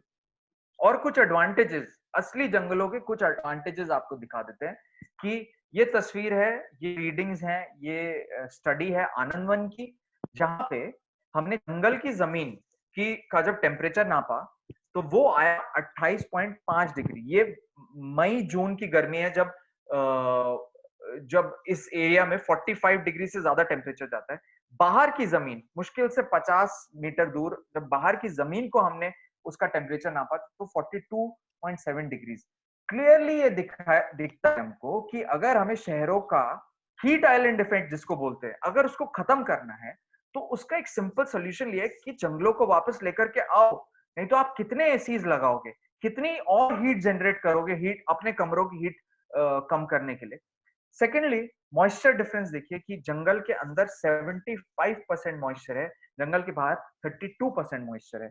तो एक एग्जांपल है अच्छे डेंस नेटिव इंडिजिनस फॉरेस्ट के। अगर आप चीड़ के जंगल में जाते हैं, आपको गर्मी लगेगी। उत्तराखंड में आप चीड़ के जंगल में चले जाइए, आपको गर्मी लगेगी। आप उत्तराखंड के बांज के जंगल में जाइए, आपको गर्मी नहीं लगेगी। तो अगर गलत करते हैं, अगर नॉन नेटिव चीजें लगाते हैं, इंडिजिनस नहीं लगाते हैं, तो आपको ये सारे इफेक्ट्स नहीं मिल पाएंगे। अब ऑब्वियस सी बात है कि जंगल हर चीज से कनेक्टेड है, खेती से तो बहुत ज्यादा कनेक्टेड है। तो हमारे जो बीज हैं, बटरफ्लाईज हैं, इंसेक्ट्स हैं, जो खेती के लिए जो पॉलिनेटर्स हैं, वो तभी हमें मिल पाएंगे अगर उनके रहने के लिए जगह है, अगर उनके खाने के लिए खाना है। और उनके रहने की जगह, उनके खाने का खाना कौन सा है, वो तो जंगलों में ही। आप किसी जंगल में आप जाते हो चिड़िया देखने, आप किसी जंगल में जाते हो तितली देखने, वो चिड़िया और वो तितलियां हमारे आसपास से क्यों गायब है? क्योंकि हमारी खेती तो इन्हीं शहरों में है। तो आप डिस्कनेक्ट देखिए कि कितना जबरदस्त डिस्कनेक्ट बनता जा रहा है। ये हमारे ही फॉरेस्ट की सब फोटोज हैं जो मैं आपको दिखा रहा हूँ, स्नेल्स और अलग अलग तरीके के इंसेक्ट्स। और एक सबसे बहुत इंटरेस्टिंग है ये कि सोमनाथ, जो कि आनंदवन की एक सिस्टर ऑर्गेनाइजेशन है, वहां जब हमने फॉरेस्ट लगाया तो वो फॉरेस्ट एक नेचुरल फॉरेस्ट के नजदीक है, ताडोबा के नजदीक है। तो हमारे लगाए हुए फॉरेस्ट को टाइगर भी विजिट कर चुका है। लेफ्ट में टाइगर का पगमार्क है जो फॉरेस्ट हमारे लगाए हुए फॉरेस्ट के नजदीक मिला है। राइट में जो फोटो है ये उस टाइगर की नहीं है, सिर्फ रिप्रेजेंटेशन पर्पस के लिए है। तो बहुत बड़ी सक्सेस स्टोरी है। नेदरलैंड्स में वैगनिंगन यूनिवर्सिटी ने हमारे पहले फॉरेस्ट को स्टडी किया। बहुत ज्यादा उन्हें बायोडाइवर्सिटी तो मिली जो आपको फोटोज में दिख रही है, लेकिन साथ ही साथ एक बहुत इंटरेस्टिंग चीज वहां से निकल करके आई, वो ये है कि with in a short period of time बहुत कम समय में इन टाइनी फॉरेस्ट का जो सॉइल है वो ऑलमोस्ट लाइक मैच्योर फॉरेस्ट है, मतलब उसमें वही फंजाई, वही बैक्टीरिया और उतनी ही क्वांटिटी में मिल रहा है। तो मतलब ये है कि अगर हम इन फॉरेस्ट को बढ़ाते जाए, भले ही मैनमेड फॉरेस्ट है, लेकिन with best knowledge possible of natural forest को यूज करके अगर हम बना रहे हैं, तो हम same amount of carbon absorb कर सकते हैं, same amount of positive environmental impact in forest से ला सकते हैं। ये निकल करके आया इस स्टडी से। जी सर। तो ये मेरा पहला पार्ट था, जो जिसको मैं जितने कम शब्दों में उसका सर बहुत आपने बहुत शेयर खूब किया। समझाया सारा कुछ जो आपने बताया। मेरे हिसाब से तो कई लोगों के लिए ये आंखें खोल देने वाली बातें होंगी कि ऐसे नॉन नेटिव स्पीशीज अगर किसी लैंड में घुस जाएं तो उनका क्या हो जाता है। हम तो यही सोच रहे थे आज तक कि बाहरले देश शायद बहुत डेवलप्ड हैं तो ऐसा नहीं कर सकते, लेकिन वो भी ऐसे हैं कि नॉन नेटिव स्पीशीज जैसे निकरागुआ में वहां उन्होंने नीम की प्लांटेशन शुरू कर दी, जी तो वहां क्या हलचल होगी ये तो कुछ सालों में पता चलेगा। जी हमारे पास कुछ क्वेश्चंस आए हैं सर। गुरप्रीत सिंह हमारे साथ जुड़े हैं। जी वो पूछ रहे हैं कि केले नॉन नेटिव स्पीशीज ही ऐसी इन्वेजिव प्रॉपर्टीज रखती हैं कि कुछ नेटिव स्पीशीज भी ऐसी हो सकती हैं जो कि इन्वेजिव होती हैं। ठीक है। अभी तक तो, क्योंकि जाहिर सी बात है, हम जितने भी फॉरेस्ट में गए हैं वहां पे बहुत क्लियर डिफरेंस निकल करके आ रहा है इन्वेजिव, नॉन नेटिव और लोकल नेटिव में। तो अभी तक मैं बोल नहीं सकता हूं कि कोई ऐसा एग्जाम्पल दिखाओ कि ये चीज नेटिव है पर बहुत ज्यादा इन्वेजिव है। हाँ, एक थोड़ा सा टेक्निकल पॉइंट इसमें यह है कि जैसे जंगलों में जब जब जगहें खाली हो जाती हैं किसी भी कारणवश, तूफान आया या कुछ हुआ, या वहां पे खेती लोग पहले करते थे फिर छोड़ के चले गए, जंगलों में फॉर एग्जांपल मध्य प्रदेश में जब जगह खाली होती है कोई जगह मिलती है फॉरेस्ट को अपना क्षेत्रफल नेचुरली फैलाने के लिए, तो वो कोई एक स्पीशी से स्टार्ट करता है जिसको पाइनियर स्पीशी बोलते हैं। तो आप देखेंगे एमपी में जब आप जाएं कान्हा के आसपास जहां पे खेती लोगों ने छोड़ दिया है, बंद कर दिया, वहां पे सबसे पहले पलाश का पेड़ उगना शुरू होता है। हम्म। लेकिन वो स्टेज है कि जंग प्रॉपर मिक्स फॉरेस्ट बनने के लिए, वो स्टेज पहुंचने के लिए सबसे पहले नेचर जो है कुछ ग्रासेस को फैलाता है, फिर वो फास्ट ग्रोइंग स्पीशीज को फैलाता है, फिर धीरे धीरे शेड टॉलरेंट स्पीशीज को लाता है, स्लो ग्रोअर्स को लाता है। लेकिन मैं नहीं मानता, ना मानता हूं, ना हम लोगों ने देखा है अभी तक कि कोई ऐसी लोकल चीज, नेटिव चीज जो इन्वेजिव हो, जिसने लोकल इकोसिस्टम को ही खत्म कर दिया। तो जो मैंने एग्जांपल्स आज शेयर किया, लैंटाना, चीड़, और विलायती तुलसी, विलायती कीकड़, ये सारे वो हैं जो बाहर से लाए गए और फैले हैं। जंगल अपने आप में बहुत बैलेंस्ड है, सही चल रहे हैं, जो क्लाइमैक्स फॉरेस्ट, जो नेचुरल नेटिव फॉरेस्ट। बिल्कुल सही कहा सर। यहाँ पटियाला में भी जितनी बीड़े हैं यहाँ पे, वो सारी इस जूली फ्लोरा से पूरी भरी पड़ी हैं, विलायती किक्कर से। लाइक पूरी तबाही हो चुकी है, हमारे नेटिव स्पीशीज वहां दिखते नहीं। और ये पंजाब के जितने भी पुराने सेक्रेड फॉरेस्ट थे और नॉन सेक्रेड जो भी हैं, वो सारी लैंड में ये लेंटाना और इसका ये विलायती किक्कर का पूरा भरमार मचा हुआ, कुछ नहीं बच रहा अभी। सो सानू ਇਹਦੇ ਲਈ बड़ा ज्यादा ध्यान रखने की लोड़ है। खास करके ਜਿਹੜੇ ਫੋਰੈਸਟ ਏਜੰਸੀਜ਼ ਨੇ, ਡੀਐਫਓਜ਼ ਨੇ, ਜਦੋਂ ਵੀ ਅਸੀਂ ਪਲਾਂਟੇਸ਼ਨ ਕਰਦੇ ਹਾਂ ਤਾਂ ਸਾਨੂੰ ਇਹ ਧਿਆਨ ਰੱਖਣ ਦੀ ਲੋੜ ਹੈ ਕਿ ਇਹਦਾ ਇੰਪੈਕਟ ਸਾਨੂੰ ਕਈ ਸਾਲਾਂ ਬਾਅਦ ਪਤਾ ਲੱਗਦਾ ਹੈ।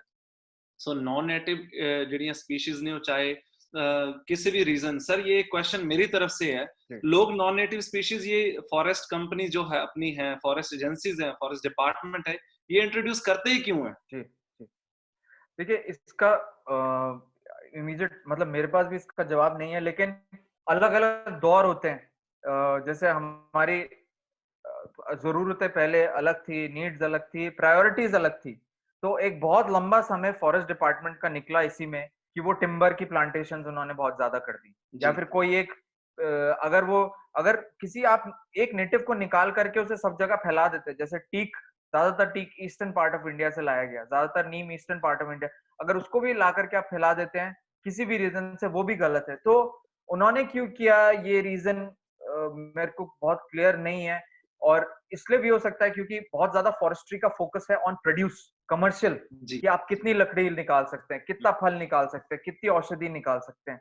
और तो अब लेकिन धीरे धीरे एक शिफ्ट देखने को मिल रहा है। फॉरेस्ट ऑफिसर्स भी, फॉरेस्ट डिपार्टमेंट के बहुत से लोग, बहुत सारे पाइनियर्स हैं उस क्षेत्र में भी जो इसके बारे में सोच रहे हैं, बात कर रहे हैं, because they have access to such parts of the forest. वो जंगलों में उन जगहों पे पहुंच सकते हैं जहां हम या आप नहीं जी पहुंच सकते, बिल्कुल। जो जंगल के कोर रीजन है। तो बातचीत चल रही है और डिस्कशंस हो रहे हैं, एटलीस्ट एक शुरुआत हो गई है कि इस दिशा में सोचने लग गए हम लोग।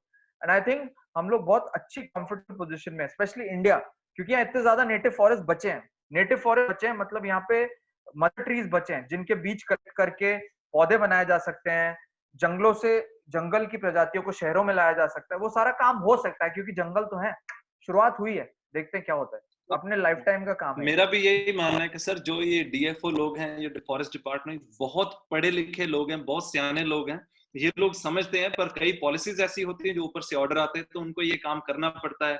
जैसे आपने बताया कई बार चारे के कारण या लकड़ी के कारण, भगवान जाने, पर ये बात ठीक नहीं है, ये हमको मालूम अब हो चुका है। तो एक क्वेश्चन सर और है, हालांकि दो है। तो जो आप बात कर रहे थे मियावाकी फॉरेस्ट हैं, ये 100 टाइम्स बायोडाइवर्स कैसे हैं सर?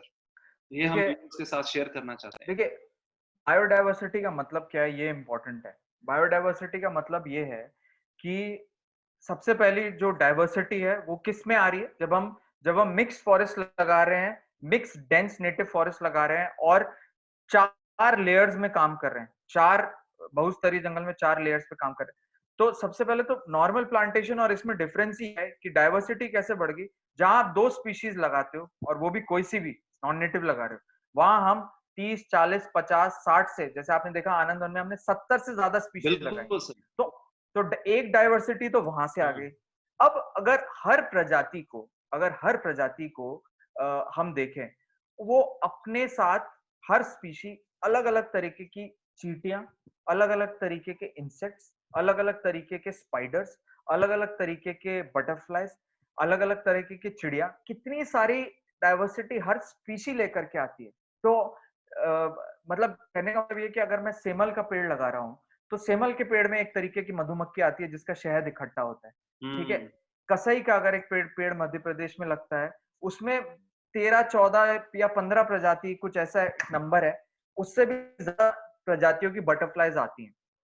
तो बायोडाइवर्सिटी एक 100 तो जो हम बोल रहे हैं, ये फिर भी कंजर्वेटिव है। अगर आपने स्पीशीज सिलेक्शन सही से किया है, नेटिव सही से सेलेक्ट किए हैं, तो आप इतनी जबरदस्त बायोडाइवर्सिटी मिल जाएगी कि आप उसको काउंट करते रहो और हर सीजन के हिसाब से चेंज होगी।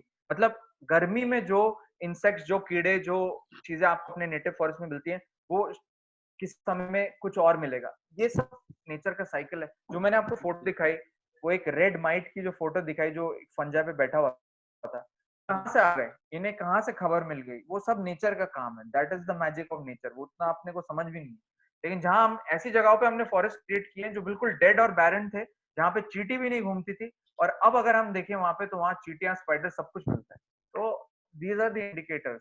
और उसके स्टडीज भी हम लोगों ने, अलग अलग ग्रुप्स ने हमारे साथ किए हैं, जिन्होंने काउंट किया है स्पीशीज को। तो वो जी सर। सर मेरा ये भी मानना है कि हम लोग तितली को एक ही समझते हैं, भी एक ही तितली, पर तितली की हजारों ऑफ प्रजातियां कोर्स होंगी, वैसे मधुमक्खियों की, वैसे चूहों की, बैक्टीरिया, फंगाई की हजारों प्रजातियां होंगी जिसको हम कभी देखते नहीं है, क्योंकि गौर ही नहीं करते, इतनी स्टडी भी नहीं और इतनी डेप्थ में हम झांकते भी नहीं हम लोग। जी इतना फॉरेस्ट से हमारा डिस्टेंसिंग बढ़ चुका है। सर एक और क्वेश्चन, अब उसके बाद हम आगे चलेंगे।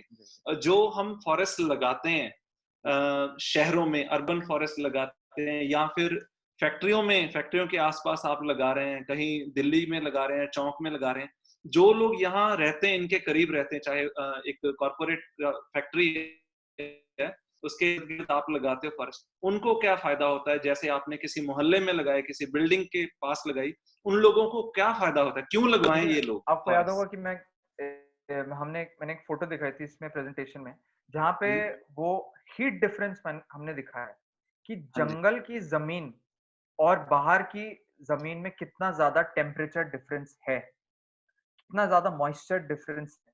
अगर हमें अपने रहने की जगह, रिहायशी इलाके, अपने हैबिटेट्स को एनवायरमेंटली सस्टेनेबल बनाना है, तो हम कभी भी बड़े से बड़े एसी से भी नहीं बना सकते, क्योंकि उसकी जरूरत बढ़ती जाएगी। फिर कितना बड़ा एसी लाएंगे, जितना बड़ा घर उतना बड़ा एसी होगा क्या? ऐसा नहीं हो पाएगा। इसलिए हम लोगों को अपने आसपास के एनवायरनमेंट को बचाने के लिए, आसपास के टेम्परेचर को कम करने के लिए, जमीन के पानी को कॉन्जर्व करने का और साफ करने का जंगल से अच्छा कोई सोल्यूशन ही नहीं है। आपको अगर जमीन के पानी को प्योरीफाई करना है, ये भी वही होने वाला है। अगर आप जंगल नहीं लगाएंगे, अपने आसपास जंगलों को बढ़ाएंगे नहीं, जंगलों के क्षेत्रफल को नहीं बढ़ाएंगे और नए जंगल नहीं लगाएंगे, तो जमीन का पानी गंदा होता जाएगा, उसका लेवल गिरता जाएगा, क्योंकि वो बहुत तगड़ा कनेक्शन है, टेक्निकल चीज है, पढ़ा जा सकता है इसके बारे में कि वो होता रहा तो फिर आप कितना बड़ा आरओ प्लांट लगाएंगे, जितनी बड़ी बिल्डिंग उतना बड़ा आरओ प्लांट, वो भी नहीं हो सकता। सस्टेनेबिलिटी वाइज हमें अपने टाउन्स, अपने गांव, अपने सिटीज ऐसे बनाने हैं कि कहीं ऐसी स्टेज ना आ जाए कि उन्हें खाली करना पड़े। हीट आइलैंड इफेक्ट को कम करना है, अगर हमें पानी को बचाना है, पानी को साफ रखना है, अपने पूरे के पूरे लोकल एनवायरनमेंट को संभाल के रखना है, रहने लायक बनाना है, तो हमें फॉरेस्ट की जरूरत पड़ने ही वाली है, इसके बिना कोई चारा ही नहीं। सही है सनी जी, मैं आपको ये खबर देना चाहता हूँ कि हमारे पास क्वेश्चंस की लहर लग रही है। अच्छा। अगर आप चाहें तो मैं एक क्वेश्चन और पूछ सकता हूँ। नहीं, आप पूछ लीजिए। क्योंकि टाइम हमारे पास अगर 6 बजे समाप्त करना है तो 15 मिनट पड़े हैं अभी, 15 से थोड़े कम है, लेकिन आप चाहें तो हम एक्सटेंड कर सकते हैं एक्सटेंड कर नए दीजिए। चैनल। तो हमारे साथ पवनीत सिंह जुड़े हैं, जो हमारे जो गुरु नानक सेक्रेड फॉरेस्ट के वो हेड हैं ऑपरेशंस जी के। जी तो पूछ रहे हैं कि लोगों का जो एक फियर फैक्टर है, जंगल का नाम सुनते हैं जी तो उनको कीड़े मकोड़ों से, कईयों को दीमक से, जी कईयों को मच्छरों से, जी। कईयों को किस चीज, मतलब एक जंगल के नाम से फियर है। तो ये फियर को उनसे कैसे दूर किया जाए? देखिए, जो जो ह्यूमन जो ह्यूमन को ह्यूमन से जो जितना बड़ा खतरा है, उससे बड़ा कोई खतरा ही नहीं है, ऐसा हम लोग मानते हैं। तो तो जब भी हम लोग, मतलब अपने एक्सपीरियंस से बोलूंगा, इसके कोई टेक्निकल आंसर हो सकते हैं, लेकिन फील से अगर बात करूं मैं, कि जो हमने फील किया है, वो जब हम जंगलों में गए हैं, और जब भी हम ऐसी जगहों पे गए हैं जो घने जंगल हैं, आपने को मैंने फोटोग्राफ्स दिखाई और बहुत सारी हैं, वहां पे आज तक आज तक ना तो हमने अनसेफ फील किया है, ना हमें डर लगा है। इनफैक्ट अपने शहरों से ज्यादा, इन जगहों से ज्यादा जहाँ पे हम लोग एग्जिस्ट करते हैं, उनसे ज्यादा हम लोगों ने सेफ और खुश और हेल्दी फील किया है। तो एक और बहुत इंपॉर्टेंट मैं पिछले पॉइंट में कवर करना था कि फॉरेस्ट बेदिंग करके एक चीज, जापानीज एक कॉन्सेप्ट है, जो कि हमारे आदिवासी और जंगलों के आसपास रहने वाले लोगों ने एक्सपीरियंस किया है, उन्हें शायद ये टर्म नहीं पता होगा। वो इसलिए ज्यादा हेल्दी है क्योंकि जंगलों के अंदर जो प्रजातियों के जो एरोसोल्स जो हवा में घूमते हैं, दोज औषधि। मेक यू, जो औषधीय, हाँ मतलब बायोकेमिकल्स बोल दीजिए, they release biochemicals, that's how trees communicate with each other. जी। वो जब हम इनहेल करते हैं, we become more healthy and more strong. तो डर का जहां तक सवाल है, वो डर तब तक रहता है जब कोई चीज अनजान होती है। तो जब, अगर हम, when we start knowing the unfamiliar, we start loving it. और जो अनफेमिलियर है वो नहीं है, जो अनफेमिलियर है वो दूसरा शहर या दूसरा हाईवे नहीं है। अनफेमिलियर है वो जंगल जिससे हमारा हर तरीके से कनेक्शन है, हर तरीके से हमारी खेती जंगलों से जुड़ी है, हमारा पानी जंगलों से जुड़ा है, हमारी लकड़ी जंगलों से जुड़ी है, हमारी दवाइयां जंगलों से जुड़ी है। तो उस जंगल से मत डरो जो जिससे तुम्हारी सारी जरूरत पूरी हो रही है। जी तो जी जी। वो एजुकेशन, अवेयरनेस बहुत ज्यादा जरूरी है फैलाने। सर अगला क्वेश्चन आए क्या? हाँ। हाँ जी सर, अनुरागदीप सिंह पूछ रहे हैं कि जो मियावाकी मेथोडोलॉजी है, इससे क्या फूड फॉरेस्ट लगाया जा सकता है? तो इससे देखिए, कोई भी फॉरेस्ट सिर्फ फूड फॉरेस्ट नहीं होता, कोई भी फॉरेस्ट सिर्फ टिम्बर फॉरेस्ट नहीं होता है, कोई भी फॉरेस्ट सिर्फ फ्लावरिंग फॉरेस्ट नहीं होता। ये जितने ऐसे क्वेश्चंस का आंसर फॉरेस्ट में ही है। अगर आप जंगलों में भील आदिवासी या बेगा आदिवासी, इन लोगों से बात करें, तो उन उनकी जरूरतों की हर चीज है जंगलों में। मतलब लकड़ी है, राइट, फॉडर है, फॉडर जो जो गायों को और बकरियों को खिलाते हैं, औषधि है, ठीक है, फल है, ऑयल सीड्स हैं, छाया है, ये सारी की सारी, सॉइल को पकड़ के बांध के रखने की क्षमता है। मतलब सॉइल पकड़ा रहेगा, बंधा रहेगा तो खेती अच्छी होगी। जमीन को में पानी बढ़ाने की क्षमता है। तो रियल फॉरेस्ट इज रियल अगर उसमें सारी क्वालिटीज हैं। हम जब अपना जंगल का सर्वे करते हैं, जब हम लिस्ट बनाते हैं उन नेटिव स्पीशीज की, तो उसके सामने हर स्पीशी की हम क्वालिटी भी लिखते हैं, जी जी बहुत सारी चीजें लिखते हैं, उसका लोकल नाम लिखते हैं, उसका बोटानिकल नाम लिखते हैं, उसकी हाईएस्ट रिकॉर्डेड हाइट लिखते हैं, कौन सी लेयर में डालना है ये लिखता है। उसके जब यूजेस लिखते हैं, तो करते करते जब हमारी लिस्ट कंप्लीट होती है, अपने आप, आज तक ऐसा नहीं हुआ है, भले ही वो डेजर्ट ही क्यों ना हो, हमें हर क्वालिटी के स्पीशीज अपने जंगलों में मिलते हैं, इसलिए हमें भी वो फॉरेस्ट क्रिएट करने that have all the qualities possible. बिल्कुल, जो हमारे लोकल फॉरेस्ट है उनको रेप्लिकेट ही मियावाकी एग्जैक्टली मेथोडोलॉजी से एग्जैक्टली किया एग्जैक्टली। जाता है। तो टिम्बर का फॉरेस्ट नहीं होगा या फ्रूट का फॉरेस्ट नहीं होगा, टिम्बर और फ्रूट के प्लांट्स उसमें मिलेंगे, वो जी, भी मिलेंगे along with anyone else. That is how we'll have to create maintain the balance. जी, एक और क्वेश्चन है गुणतेश्वर सिंह की तरफ से कि उत्तराखंड में ओक की फॉरेस्ट चीड़ की फॉरेस्ट से ज्यादा फायर रेजिस्टेंस कैसे हुई? तो जो मल्टी लेयर्ड, देखिए दो पार्ट्स हैं इसके। पहला पार्ट तो ये है कि जो चीड़ का जो फॉरेस्ट है, ठीक है, उसमें बहुत बड़ा डिबेट ये है कि कौन सी स्पीशीज ऐसी हैं चीड़ की जो इंट्रोड्यूस की गई, ब्रिटिशर्स ने इंट्रोड्यूस भी करी है कुछ। एक स्पीशी ऐसी भी है जो एक सर्टेन हाइट पे होती है, लेकिन हुआ ये कि जब बाहर के ओक को और वहां का जो भी लोकल ओक था या नहीं था, कोई बहुत क्लियरली नहीं अभी तक एस्टेब्लिश है, उसको जब फैलाया गया तो उसे लोअर ऑल्टीट्यूड्स में लगा दिया गया और वो लोअर ऑल्टीट्यूड्स में भी उगने लग गया। लेकिन हुआ ये कि जब गर्मी बढ़ती है तो ये ओक के जो नीडल्स होते हैं, आप अगर चीड़ के पेड़ देखो तो उसके नीडल्स बहुत बहुत ज्यादा तादाद में गिरते हैं। जब वो गिरते हैं तो वो पूरी जमीन को कवर कर देते हैं। जब पूरी जमीन को कवर कर देते हैं, उसमें से एक तरीके का कुछ केमिकल या कुछ निकलता है जिससे बाकी कोई भी चीज पनपती नहीं है, किसी भी तरह का ग्रास या नहीं होता है, और वो पूरी तरह से सूख जाती है वो नीडल्स। उनका आग पकड़ना बहुत इजी हो जाता है। तो फायर को क्या चाहिए होता है? फायर को ब्रेक चाहिए होता है, number one.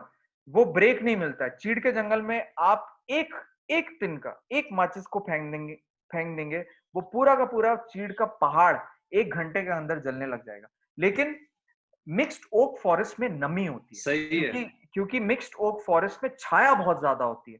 Mixed okay forest की जमीन में ऐसी नमी होती है कि वो किसी चिंगारी को या किसी गर्मी को बहुत कम कर पाए। आप देखिए 14 डिग्रीज का जो मैं टेम्परेचर डिफरेंस बता रहा हूँ, ये वहां पर भी लागू होगा, हो सकता है ज्यादा ही हो। Number two, multi layered dense forest, oak क्या किसी का भी हो, उसमें दो चीजें हैं। आग को फैलने से रोकने वाली प्रजातियां आपको सारे जंगलों में मिलेंगी। Those are fire resistant. Natural forest में फायर रेजिस्टेंट ट्रीज होते हैं, नंबर वन। नंबर टू, क्योंकि मल्टी लेयर्ड है इसलिए जो बड़े पेड़ जिनकी सूखी हुई छाल है, वहां तक फायर इजिली नहीं पहुंच पाती है, क्योंकि उसके रास्ते में बहुत सारी चीजें आ जाती हैं उसको रोकने के लिए, जो हरी होती हैं या उसको फैलने नहीं देती हैं। तो बहुत सारे फैक्टर्स हैं जिसकी वजह से ओक में ये आग बहुत कम, बहुत limited, may be around the edges थोड़ी फैलती है। लेकिन उत्तराखंड के जंगल जो हमने साफ साफ देखा है, फॉरेस्ट डिपार्टमेंट भी इस बात को मानता है कि उत्तराखंड के जंगल जल रहे हैं चीड़ और लैंटाना की वजह से।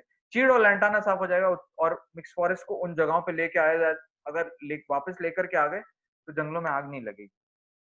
ये फॉरेस्ट डिपार्टमेंट भी मानता है। सही कहा सर आपने कि नेचुरल फॉरेस्ट और मियावाकी फॉरेस्ट में यही एक सिमिलैरिटी कि वो उसको रेप्लिकेट ही करने की एक कोशिश है। तो ये बहुत बढ़िया सर। क्वेश्चन और भी है पर मेरे को लगता है हमें आगे बढ़ना चाहिए। कल पढ़ा था कि हमारे जो आपने पॉलिनेटर्स की बात की कि 70% जो हमारी दुनिया का फूड है वो पॉलिनेटर्स के कारण ही उग पा रहा है। अगर पॉलिनेटर्स हमने खत्म कर दिए जिस तादाद पे हम लगे हुए हैं, तो दुनिया में फूड स्कैर्सिटी आना लाजमी है। तो ये भी एक बहुत बड़ा फायदा आपने बताया सर, थैंक यू। और हम आगे चलते हैं।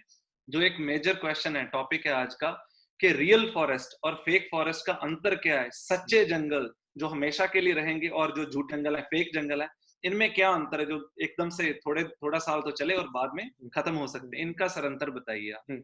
तो बहुत बहुत ज्यादा डिटेल में नहीं जाऊंगा क्योंकि एक बहुत बड़ा टॉपिक बचा हुआ है, लेकिन मेन जो जो अभी तक पॉइंट कवर किया है उसको इतने ही शब्दों में बोलना चाहूंगा कि अगर आप जंगल बना रहे हैं मियावाकी मेथड से या किसी भी मेथड से, अगर बिना आप उस जगह के जंगल को सर्वे किए बिना अगर आप जंगल बना रहे हैं, अगर आपने अपने आसपास के मूल जंगलों की, नेटिव जंगल की मूल प्रजातियां नहीं समझी है, नहीं पढ़ा है और उनके सप्लायर्स आप नहीं ढूंढते हैं, तो आप फॉरेस्ट नहीं क्रिएट कर रहे हैं, फेक फॉरेस्ट क्रिएट कर रहे हैं। Number one point. Number two point, आप सिर्फ आसपास की लोकल नर्सरी पे डिपेंडेंट नहीं रह सकते, आपको अच्छे सोर्सेज ऑफ नेटिव स्पीशीज ढूंढने पड़ेंगे जो बहुत कम है। हमने देखा है कि इंडिया के अंदर, अक्रॉस इंडिया के अंदर ही नहीं, इंडिया के बाहर भी ज्यादातर जो नर्सरीज हैं वो कमर्शियली वायबल रीजंस की वजह से हैं, एक्सोटिक्स बेचती हैं, फूल की चीजें बेचती हैं, जंगल से उनका कोई कनेक्शन नहीं है। उन नर्सरी पर डिपेंडेंस कम करनी है, इसलिए अपनी नर्सरीज बनानी है या उन नर्सरीज को ढूंढना है जो कि हैं, और इसके कॉन्टैक्ट्स हम सबके साथ शेयर भी कर सकते हैं। ऐसी नर्सरीज बहुत कम है, उनको ज्यादा से ज्यादा काम देना है। तीसरी बात यह है कि soil preparation is the most important aspect of forest creation. ये भी गलत है, मतलब सिर्फ सॉइल प्रेपरेशन नहीं, वो तभी सक्षम है अगर हम सही नेटिव प्रजातियों को सेलेक्ट कर रहे हैं, राइट। और एक और बहुत इंपॉर्टेंट पॉइंट है कि मियावाकी मेथड से जो फॉरेस्ट उगते हैं वो फास्ट ग्रोइंग स्पीशीज लगाते हैं। ये बहुत गलत है। आप किसी भी नेचुरल डेंस मिक्स फॉरेस्ट में जाएंगे अगर, तो उसमें ज्यादातर स्पीशीज जिनको क्लाइमैक्स स्पीशीज बोलते हैं, वो हैं शेड टॉलरेंट स्पीशीज, वो हैं स्लो ग्रोइंग स्पीशीज ज्यादातर, और बहुत कम fast growing sun loving fast growing species है। तो हम जब फॉरेस्ट को देख करके, जब स्टडी करके आते हैं, तो हमें मेजॉरिटी ऑफ स्पीशीज वो मिलती जो स्लो ग्रोइंग है। ऑब्वियसली जो आपको बिफोर आफ्टर रिजल्ट दिखा रहे हैं हम लोग, आप बोलेंगे कि अरे यार इसमें तो सब कुछ तेज नहीं, वो विजुअल अपीयरेंस है, तेज होता है, लेकिन फोलिएज स्प्रेड बहुत ज्यादा है। कुछ एक फास्ट ग्रोइंग स्पीशीज आपको दिखती है, लेकिन आप इस चीज पे गौर करना भूल जाते हैं कि जो तेंदू का पेड़ है या जो साजा का पेड़ है, उसको आप नजदीक से देखेंगे इसी फॉरेस्ट के अंदर, वो तो उतना ही स्लो ग्रोइंग आपको मिलेगा 1 साल के अंदर भी। तो because it's a dense system, the appearance that it gives is कि यार ये पूरा घना हो गया, हाँ घना हो गया है, लेकिन this is not just a forest species, इसमें बहुत सारे इंपॉर्टेंट स्लो ग्रोअर्स भी हैं। और एक और इंपॉर्टेंट पॉइंट, किसी भी समय पे आप अगर कोई फर्टिलाइजर, कोई इंसेक्टिसाइड, कोई पेस्टिसाइड अगर फॉरेस्ट में डाल देते हैं तो वो फॉरेस्ट नहीं रहा, क्योंकि नेचुरल फॉरेस्ट में ऐसा नहीं होता है। नेक्स्ट पॉइंट ये है कि आपका ये मानना कि मैं जो फॉरेस्ट लगाऊंगा उसके पत्ते बिल्कुल हरे होने चाहिए, उनमें किसी तरीके के दाग नहीं होने चाहिए, उसमें स्पॉट्स नहीं होने चाहिए, ये गलत है। वो पत्ते, वो डालियां, वो फूल कई सारे इंसेक्ट्स का, कई सारे दूसरे स्पीशीज का खाना है, इसलिए अगर उस पर आपको दाग दिख रहे हैं, छेद दिख रहे हैं, स्पॉट्स दिख रहे हैं, मतलब it is already a habitat for other species, don't disturb it. और लास्ट पॉइंट ये है कि किसी भी तरह की कटिंग प्रूनिंग करनी हमारे लगाए हुए फॉरेस्ट में गलत है। किसी भी तरह की क्लीनिंग करनी, मतलब अगर हम पत्तों को हटा देते हैं या फिर डालियों को हटा देते हैं, डंठल को हटा देते हैं, वो गलत है। क्योंकि देखिए सारे आंसर नेचुरल फॉरेस्ट है में है, उसको कोई कट प्रून नहीं करता है, उसके जमीन के पत्तों को कोई साफ नहीं करता है, उसमें कोई आर्टिफिशियल फर्टिलाइजर पेस्टिसाइड नहीं डालता है। हमें सेल्फ सस्टेनेबल फॉरेस्ट ही बनाना है। जी सर, मेनली ये पॉइंट्स है, मेनली ये पॉइंट्स है। पर आप हमारी वेबसाइट पर एक पूरा डॉक्यूमेंट है मेथोडोलॉजी पेज पर, जो कि इस चीज की व्याख्या करता है कि what is correct and what is incorrect, काफी डिटेल में दिया गया है। तो मेथोडोलॉजी पेज पर aforest.com पर आपको वो डॉक्यूमेंट मिल सकता है। जी जी जी सर। तो हमारे साथ एक व्यूअर गुरकीरत सिंह पूछ रहे हैं कि जो श्रब्स हैं पंजाब की नेटिव, क्या वो हम अपने गार्डन्स में लगा सकते हैं जहां हमारे पास ट्रीज लगाने की जगह नहीं है? बिल्कुल लगा सकते हैं, बिल्कुल लगा सकते हैं। देखिए हम तो ये भी बोल रहे हैं, आपको मियावाकी मेथड नहीं फॉलो करना है, आपको कोई भी मेथड फॉलो करना है, आपको, आप एवेन्यू प्लांटेशन करना चाहते हो फॉर एग्जाम्पल, ठीक है, आप बोलते हैं कि यार मैं पूरा लॉन तो नहीं हटाऊंगा, मैं उसका एक पार्ट शुरुआत करें, तो आप जरूर कर सकते हैं। आप नेटिव स्पीशीज के बारे में पढ़ें।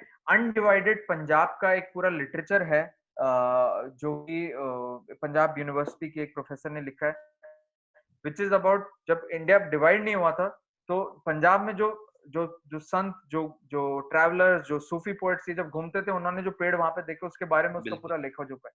उन्हीं स्पीशीज को आप लगाएं, जंगलों में जाएं, शिवालिक से बहुत जुड़े हुए कई पहाड़ हैं, कई जंगल है पंजाब के, उनको देखें, जो भी लगा सकते हैं लगाए, लेकिन नॉन नेटिव से अब दूर हो जाए।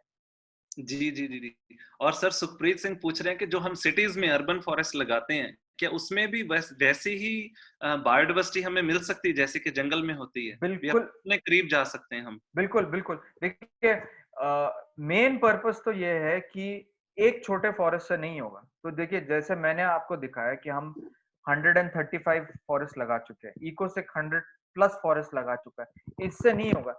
ये तो मतलब हर सेकंड ये काम होना चाहिए, क्योंकि हर सेकंड जंगल कटे हैं, है ना, हर सेकंड अगर जंगल कटे हैं अभी तक और कटते रहेंगे, इसका मतलब हर सेकंड हमें जंगलों को लाना है। यस, बायोडाइवर्सिटी आपको सेम मिलेगी, इसके बहुत सारे एग्जांपल्स हैं। आपको मैंने टाइगर तक का एग्जांपल दिखाया है कि बायोडायवर्सिटी के नाम पे हम भी एक और फॉरेस्ट में ये देख कोशिश करते हैं कि जंगलों के आसपास के जो क्षेत्र हैं, जैसे बफर जोन है काना का या ताडोबा का, जहाँ पे हमारे कुछ दोस्त हैं जो ऑर्गेनाइजेशन जिनके साथ हम काम कर रहे हैं, आनंद वन जैसे, उनके माध्यम से हम एग्जिस्टिंग फॉरेस्ट के क्षेत्रफल को बढ़ाएं, वही सेम डायवर्सिटी हमें डेफिनेटली मिलेगी। और इसके बहुत से एग्जांपल्स हैं।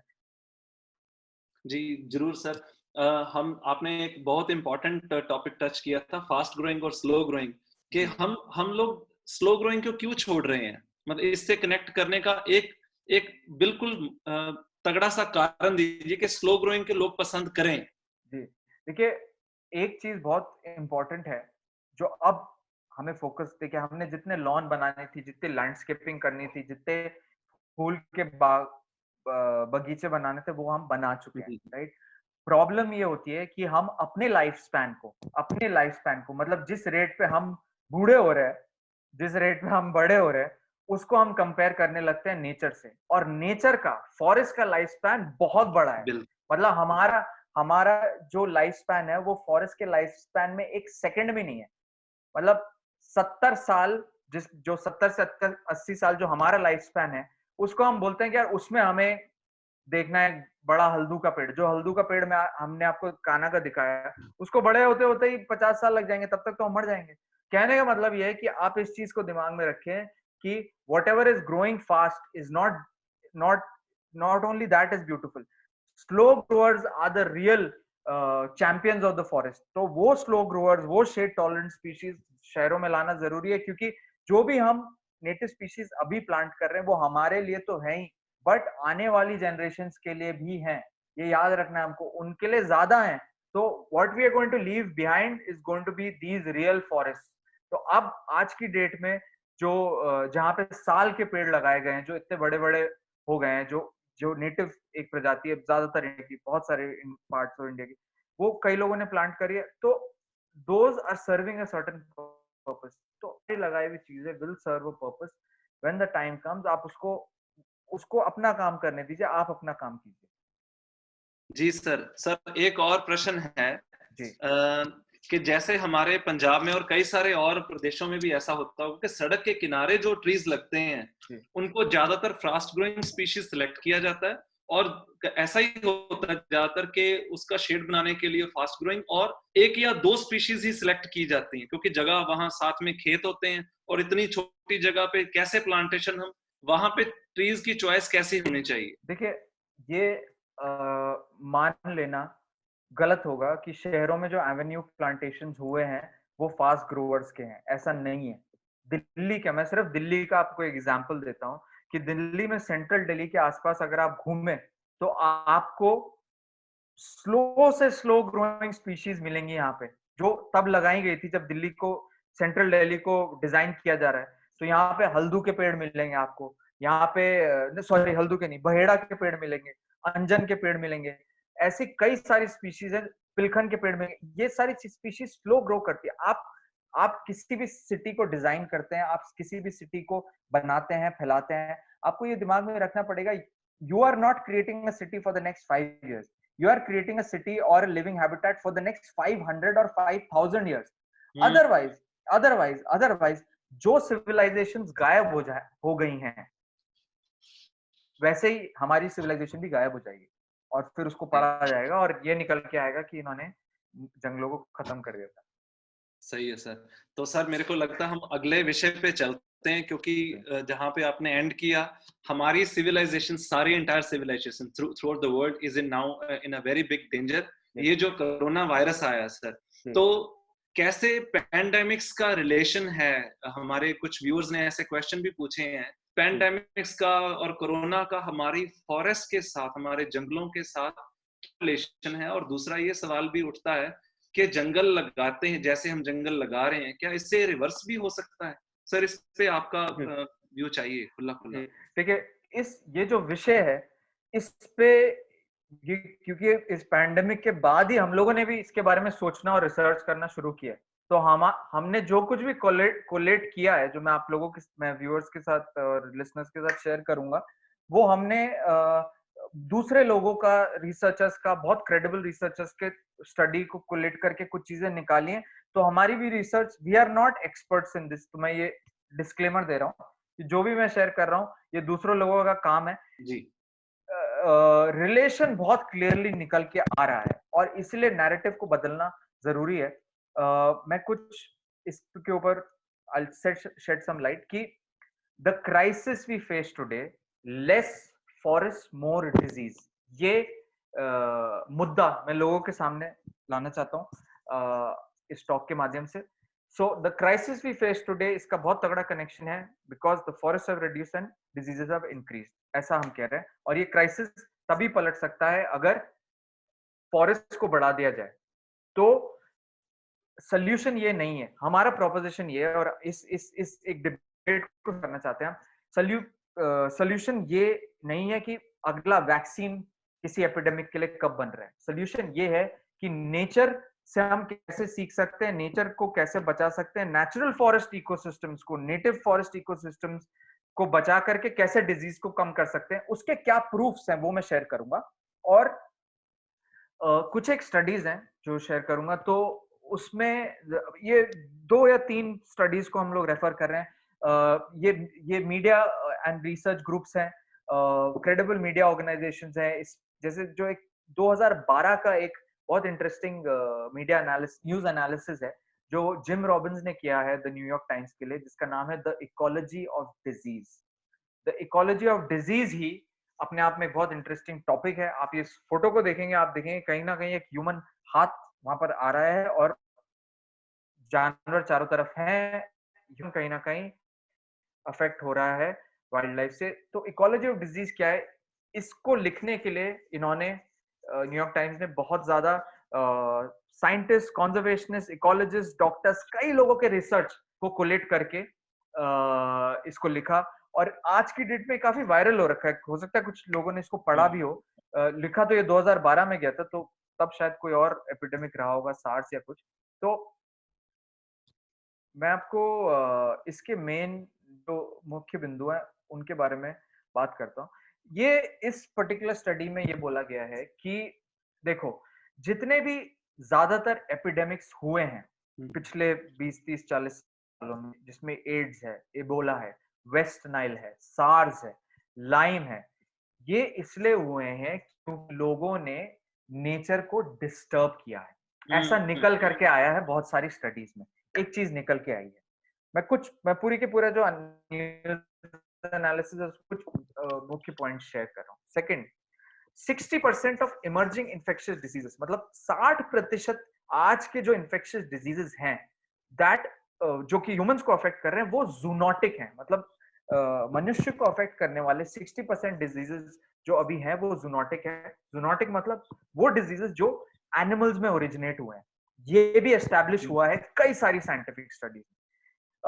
तीसरी बात यह है कि इस चीज को स्टडी करना बहुत जरूरी हो गया है कि जहां पर भी ह्यूमंस ने कोई नया डेवलपमेंट किया है जंगलों को हटा के, मतलब वाइल्ड हैबिटेट्स को हटा करके, उनको कम करके कोई भी डेवलपमेंट किया, आपने गांव बनाया, आपने शहर बनाया, आपने रोड बनाई, आपने बिल्डिंग बनाई, उस डेवलपमेंट से वहां पर डिजीज के बढ़ने की क्या एविडेंस है, इसको बहुत ज्यादा स्टडी किया जाता है। कुछ एक एग्जांपल्स आपके साथ शेयर करूंगा जो इसी न्यूज एनालिसिस में इकोलॉजी ऑफ डिजीज में मेंशन्ड है। पहला तो ये कि अमेज़न में उन्होंने एक स्टडी किया है कि जहां पर भी अमेज़न में डिफॉरेस्टेशन बढ़ा है, थोड़ा भी बढ़ा है, मतलब अमेज़न के जंगल या उस अमेज़न के फॉरेस्ट का किसी भी एरिया में अगर थोड़ा भी डिफॉरेस्टेशन हुआ है, मलेरिया के केसेस वहां पर बढ़े हैं। Clear connection. आप देखिए क्या बोलती है स्टडी कि अगर 4% भी डिफॉरेस्टेशन बढ़ा है अमेज़न में कहीं, only 4% compare to other times, सिर्फ 4% डिफॉरेस्टेशन बढ़ने से उस जगह में और उस जगह के आसपास जहां पे डिफॉरेस्टेशन हुआ है 50% से ज्यादा इंसिडेंट्स रिपोर्ट होने लगते हैं मलेरिया के। Wow, that is very notable sir. Exactly. और इसका रीजन भी इन्होंने दिया है जो बहुत इंटरेस्टिंग है कि भैया जहां पर भी आप जंगल काटोगे, वाइल्ड नेचुरल फॉरेस्ट इकोसिस्टम को, नेटिव इंडिजिनस इकोसिस्टम को डिस्टर्ब करोगे, आप कटिंग कर देते हो। आपने कटिंग कर दिया तो आपने सनलाइट और वाटर का प्रबंध कर दिया, मतलब उस जगह पे धूप पड़ने लग जाती है, उस जगह पे पानी एक तरीके से इकट्ठा होने लग जाता है, और सनलाइट और वाटर का ऐसा मिक्स मिल जाता है उस जगह को कि वहां पर मलेरिया फैलाने वाले मस्कीटोज बढ़ जाते हैं। तो there is a clear connect between how deforestation is happening and how malaria is तो स्प्रेडिंग। कहाँ तो कहाँ से ये कनेक्शन जुड़े, हम लोग जो विज्ञान नहीं जानते वो नहीं समझ सकते ये चीजें। एग्जैक्टली। तो आर्टिकल, मतलब ये न्यूज एनालिसिस काफी टेक्निकल है, मैंने 2-3 और चीजें निकाली है। एक और चीज निकल के आई है जो यूएस की एक स्टडी है कि यूएस में एक वायरस बहुत बहुत फैला। अब किस किस पीरियड में फैला था उसका मैं डेटा शायद मेरे पास नहीं है, लेकिन वेस्ट नाइल उस वायरस का है, नाम है वेस्ट नाइल। जी। और वेस्ट नाइल इसलिए है क्योंकि वो अफ्रीका से आया था। लेकिन उन्होंने पाया कि ये जो वेस्ट नाइल वायरस है, सबसे पहले तो ये एक ऐसी चिड़िया को अफेक्ट करता है, उसमें जाके बस जाता है, ये उसको अपना होस्ट बनाता है, जिसका नाम है अमेरिकन रॉबिन। और ये चिड़िया, आप गौर कीजिएगा इस बात पे, ये चिड़िया जंगल की चिड़िया नहीं है, ये चिड़िया बहुत ज्यादा उगती है या बहुत ज्यादा फैली हुई है उन जगहों पे जहां पर लॉन्स हैं और खेती है। मतलब जहां जहां पे जंगल कट के शहर बसे हैं, जहां पे लॉन्स बने हैं, जहां पे खेती को बढ़ाया गया है, वहां पे एक ये प्रजाति है अमेरिकन रॉबिन चिड़िया जो बहुत ज्यादा मिलती है। उसमें ये वायरस सबसे पहले, इस वायरस ने उस चिड़िया को होस्ट बनाया। जब उस चिड़िया में को इस वायरस ने होस्ट बनाया, जब उसमें ये पनपने लग गया, तो ये फिर इस चिड़िया से ह्यूमंस में कैसा आया? मच्छरों के थ्रू। क्योंकि एक ही मच्छर ने उस चिड़िया को काटा, उन्हीं मच्छरों ने ह्यूमंस को काटा, और इस तरह से West Nile virus American robin से ह्यूमंस तक पहुंचा। अब लोग ये सोच रहे होंगे कि यार इस चिड़िया का या जंगल से इसका क्या कनेक्ट है? कनेक्ट ये है कि ये वायरस नहीं फैलता अगर अमेरिकन रॉबिन, जो वो चिड़िया जो जिसमें ये बसता है, अगर उसकी पॉपुलेशन कंट्रोल में रहती। और उसकी पॉपुलेशन कैसे कंट्रोल में आती? अगर नेचुरल फॉरेस्ट इकोसिस्टम शहरों में और शहरों के आसपास होते, तो ऐसी चिड़ियाएं, ऐसे दूसरे जानवर जो इस चिड़िया का शिकार करते हैं, वो जैसे हॉक्स हैं या ईगल्स हैं, प्रेडेटर स्पीशीज जिनको बोलते हैं, अगर वो प्रेडेटर स्पीशीज इन यूएस के शहरों में रहती, तो अमेरिकन रॉबिन की पॉपुलेशन कंट्रोल में रहती, अमेरिकन रॉबिन की पॉपुलेशन कंट्रोल में रहती, तो वेस्ट नाइल बीमारी नहीं फैलती। बिल्कुल बिल्कुल। तो डायरेक्ट कनेक्शन जंगलों के साथ है। एक और मैं एग्जांपल आपको दूंगा लाइम डिजीज का, जो कि अमेरिका के ईस्ट कोस्ट में फैला। और उन्होंने, इस साइंटिस्ट बहुत सारे फील्ड प्रैक्टिशनर्स, उन्होंने वो इस निष्कर्ष पे पहुंचे, अरे फैला इसलिए है क्योंकि जंगलों का जो क्षेत्रफल है, एरिया, एक तो उसे कम कर दिया गया, साथ ही साथ जो एग्जिस्टिंग फॉरेस्ट थे ह्यूमन हैबिटेट्स के चारों तरफ, शहरों के चारों तरफ, उनका एरिया कम कर दिया गया। तो जंगलों को हर तरीके से काटा गया, बांटा गया, तोड़ दिया गया, तो कंटिन्यूटी नहीं है फॉरेस्ट में। अब जब ऐसा हो जाता है, तो फॉरेस्ट में सबसे पहले खत्म होती है प्रेडेटर स्पीशीज। कौन सी स्पीशीज? जो शिकार करती हैं, जैसे कि वुल्व्स या भेड़िया जिनको बोलते हैं, फॉक्सेस, आउल्स, हॉक्स। ये स्पीशीज जो शिकार करने वाली स्पीशीज होती है, घास फूस खाने वाली स्पीशीज नहीं, जो शिकार करके मार के खाती हैं, वो स्पीशीज खत्म होती हैं जब जंगलों को खत्म करते हैं। जब वो खत्म हो जाती है, कोई एक स्पीशी बढ़ जाती है। तो अमेरिका के ईस्ट कोस्ट में क्या हुआ कि एक व्हाइट फुटेड माइस होता है, एक तरीके का चूहा होता है, जिसकी पॉपुलेशन बहुत ज्यादा बढ़ गई क्योंकि उसको मारने वाली दूसरी स्पीशीज थे ही नहीं, उसके शिकार करने वाली दूसरी स्पीशीज थे ही नहीं। उसकी पॉपुलेशन जब बढ़ी, तो ये पता चला कि ये प्रजाति जो है, ये जो व्हाइट फुटेड माउस जो है, ये जो चूहा है, इसको रेजर्वोयर बनाती है, मतलब इसकी बॉडी में सबसे ज्यादा फैलती है ये लाइम डिजीज के वायरस, और वहां से फिर ये ह्यूमंस में ट्रांसफर हो जाते हैं। तो मतलब अगर जंगल रहते तो ये डिजीज फैलती नहीं, क्योंकि व्हाइट फुटेड माइस की पॉपुलेशन कंट्रोल में रहती। तीसरा एग्जांपल जो मैं आपके साथ शेयर करूंगा कि उन्होंने ये देखा कि नीपा वायरस जो है, जो साउथ एशिया का है, और हेंड्रा वायरस जो है, ये फ्रूट बैट्स में सबसे पहले पाया गया। तो हेंड्रा वायरस और नीपा वायरस सबसे पहले फ्रूट बैट्स में पाया गया, जो कि जंगल के बैट्स हैं। लेकिन हुआ क्या, उन्होंने ये देखा कि यार जब जब गांव में ये बैट्स उड़ रहे हैं, मतलब जंगलों के आसपास जो गांव है, जब वहां पर ये बैट्स उड़ रहे हैं, तो वो इस बीमारी को नहीं फैला रहे। लेकिन जो बैट्स जंगलों से डिस्कनेक्ट हो गए, जो चमगादड़ जंगलों से डिस्कनेक्ट हो गए, वही इस बीमारी को फैला रहे हैं। क्यों? क्योंकि उनका एक्सपोजर टू द वायरस कम हो गया, वो जंगलों में जाना उन्होंने छोड़ दिया, जंगलों के रास्ते भूल गए, जो भी हुआ, मतलब उनका हैबिटेट खत्म होने लग गया, तो ज्यादा से ज्यादा समय शहरों में बिताने लग गए, और इससे क्या हुआ कि उनकी खुद की इम्यूनिटी कम होने लगी, वो बहुत इजिली इन्फेक्ट होने लगे। तो एक एक बहुत इंपॉर्टेंट पॉइंट ये रेज करें, वो ये नहीं है कि बॉस आपकी प्रॉब्लम इससे नहीं खत्म होगी कि आप आदमियों के आसपास से जंगलों को हटा दो, नहीं। जितना ज्यादा आप जंगलों को बढ़ाएंगे, जितना ज्यादा हैबिटेट्स को बढ़ाएंगे, जितना ज्यादा हेल्दी एनवायरनमेंट दूसरे स्पीशीज के लिए क्रिएट करेंगे, दूसरे स्पीशीज का इकोसिस्टम अगर बना के रखेंगे, तो आपको ये प्रॉब्लम नहीं आएगी। वाह जी वाह, बहुत खूब कहा सनी जी।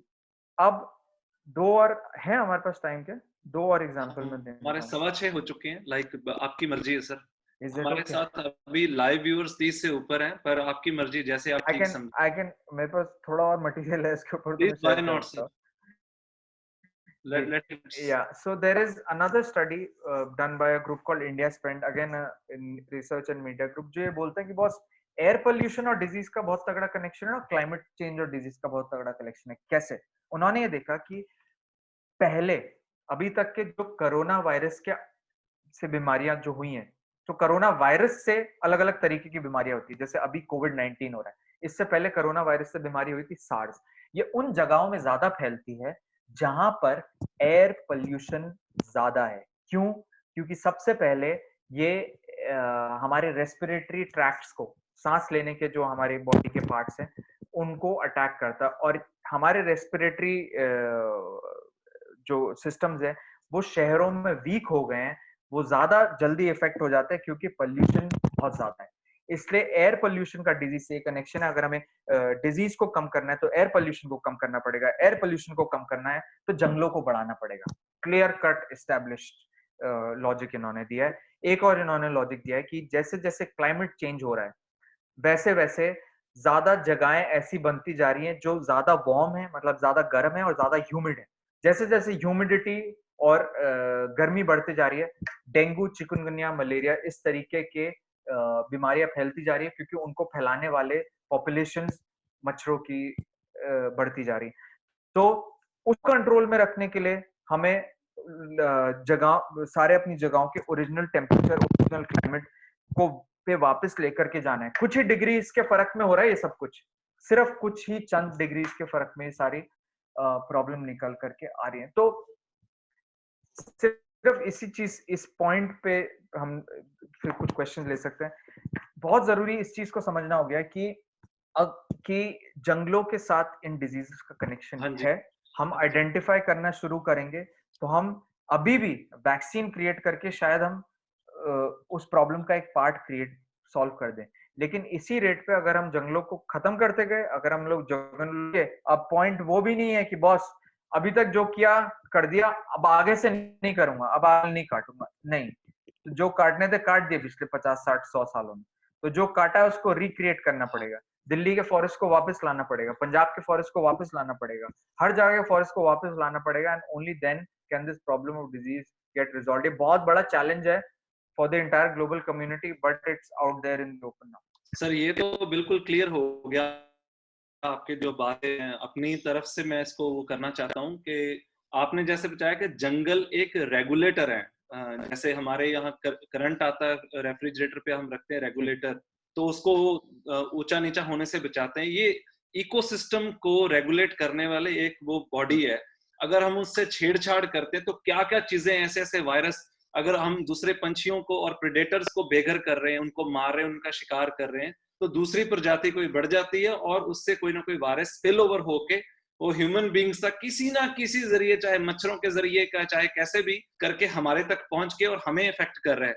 ये रिलेशंस आपने बहुत अच्छे से समझाया। पर इसको समझने के बाद पहले तो ये बात है कि हमारी ये आवाज जो है वो कहाँ तक पहुंचती है। सर हमारे पास पहला क्वेश्चन ये आएगा सरकारों का कि जमीन कहाँ है, जमीन कहाँ से लाएं और इन जंगलों को रिस्टोर कैसे करें।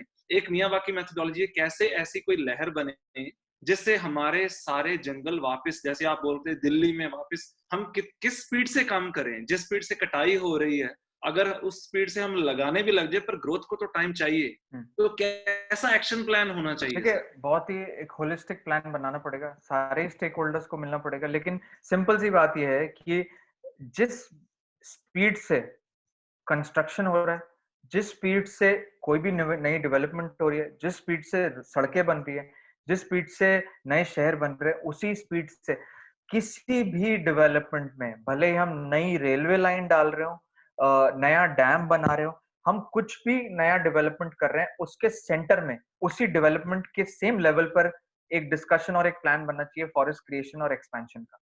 क्योंकि अगर वो नहीं होता है, मुझे नहीं लगता अर्बनाइजेशन एक्सपैंड होना कम होगा या बंद होगा।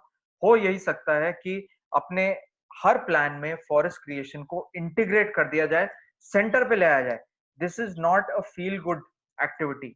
ये अब वो जमाना चला है कि हमें अच्छा फील करना तो हम एक पेड़ लगा देंगे। ये हमारी जरूरत है, ये हमारे इस समय की सबसे बड़ी नीड ऑफ द आवर है। इसलिए हर डेवलपमेंट एक्टिविटी, हर इंस्टीट्यूशन, हर individual is in a position to bring about this change. तो सभी को हर समय, हर मोमेंट, हर सेकंड करना पड़ेगा, तभी होगा ये। तो this is job of a lifetime. जी सर, हमारे साथ भूपेंद्र सिंह जी जुड़े हुए हैं। इन्होंने एक सुझाव दिया है कि हमें ऐसा कुछ पेपर तैयार करना चाहिए जिसमें ये ऐसे फैक्ट्स और रिजल्ट्स और लॉजिक्स हों।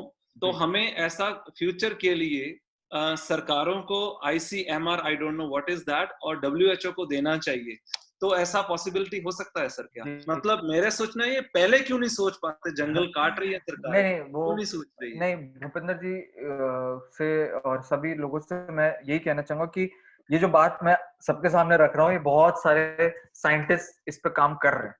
तो मतलब ऐसा नहीं है, तो हम लोगों ने, पहले लोग नहीं जिन्होंने इसके बारे में बात करी है, पिछले इजिली करीबन डेढ़ से 2 डेकेड, 15 से 20 साल में बहुत सारे रिसर्च पेपर्स इस पे निकलने लगे हैं, बहुत सारी इस पे बातचीत हुई है। हाँ, वही है कि जब लीडरशिप में अब हम लोग अपने काम में इस नैरेटिव को लाना शुरू करेंगे, जो आज हमने पहली बार शुरुआत करी है इस चीज की, कि less forest more disease is the crisis, जिसका सोल्यूशन है मोर फॉरेस्ट लेस डिजीज। तो पहली बार, फर्स्ट टाइम, इस आपके चैनल के माध्यम से पहली बार इस बात को हमने छेड़ा है। हम इसको अब अपने काम में, अपनी स्टोरी में हर जगह इनकॉर्पोरेट करेंगे, इंटीग्रेट करेंगे। साथ ही साथ जो लोग हैं, जो साइंटिस्ट, जो एक्सपर्ट्स हैं इस मुद्दे के, वो लोग तो कर ही रहे हैं। और साथ ही साथ जितने भी लोग फॉरेस्ट क्रिएशन से जुड़े हैं, जितने भी लोग इस काम से जुड़े हैं, नेटिव स्पीशीज से जुड़े हैं, इंडिजिनस स्पीशीज से जुड़े हैं, उन लोगों को भी इस बारे में ज्यादा से ज्यादा पढ़ना, इस एजुकेशन, इस अवेयरनेस को फैलाना जरूरी है, क्योंकि this is the ultimate solution. This is not a quick fix solution, ये लॉन्ग टर्म सोल्यूशन है for all the generations to come. जी सर, जी सर। मेरा तो सर ये मानना है कि जैसे हमारे घर में हम जब खाना खाते हैं, डाइनिंग टेबल पे जोक्स डिस्कस करते हैं, टीवी के एपिसोड्स और डेली सोप्स को डिस्कस करते हैं, और कई तरह के गाने और फिल्मी एक्टरों के बारे में डिस्कशन करते हैं। इन चीजों के बारे में अगर हमारे डाइनिंग टेबल पे ये लॉजिक्स और डिस्कशंस नहीं आएंगी, तो हम सफल नहीं हो सकते। और दूसरी बात ये कि स्कूलों में ऐसे चैप्टर्स जो बुक्स में हैं, तो ये थ्योरीज नहीं जाएंगी, तो बच्चों को जंगलों के साथ कनेक्ट नहीं कर सकेंगे। हमारे जो ये शिक्षा केंद्र है, हमारे जो रिलीजियस सेंटर्स हैं, ये सब लोग, तब तक हम सफल हो नहीं सकते, मेरे को ये लगता है सर। बिल्कुल बिल्कुल बिल्कुल, नहीं, हर एक जितने भी सर फोरम्स आप, हमारे पास अवेलेबल है। जी हाँ जी सर। सर हम बिल्कुल टाइम जितना हमने एक्स्ट्रा लिया, तो एंड में आप केवल 1 या 2 मिनट में कुछ कहना चाहेंगे ऑडियंस से? बहुत हम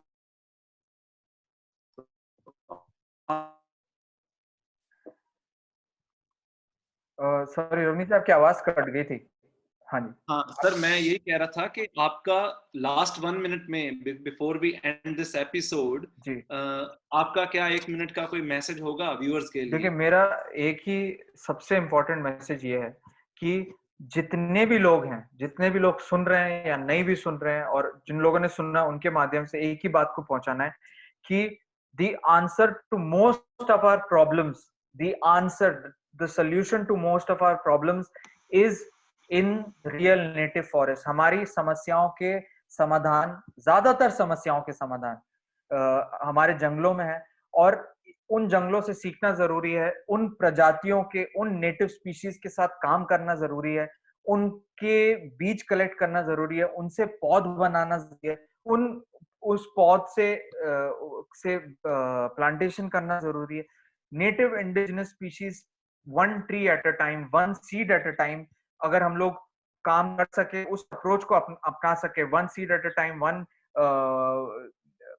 species at a time and every moment, then बहुत सारी प्रॉब्लम सॉल्व हो जाएंगी। उस चीज पे फोकस रहेंगे, बहुत ज्यादा तामझाम नहीं करेंगे, बहुत ज्यादा बातचीत में समय नहीं गंवाएं, लेकिन असली में छोड़ के जंगलों में जाना जरूरी है।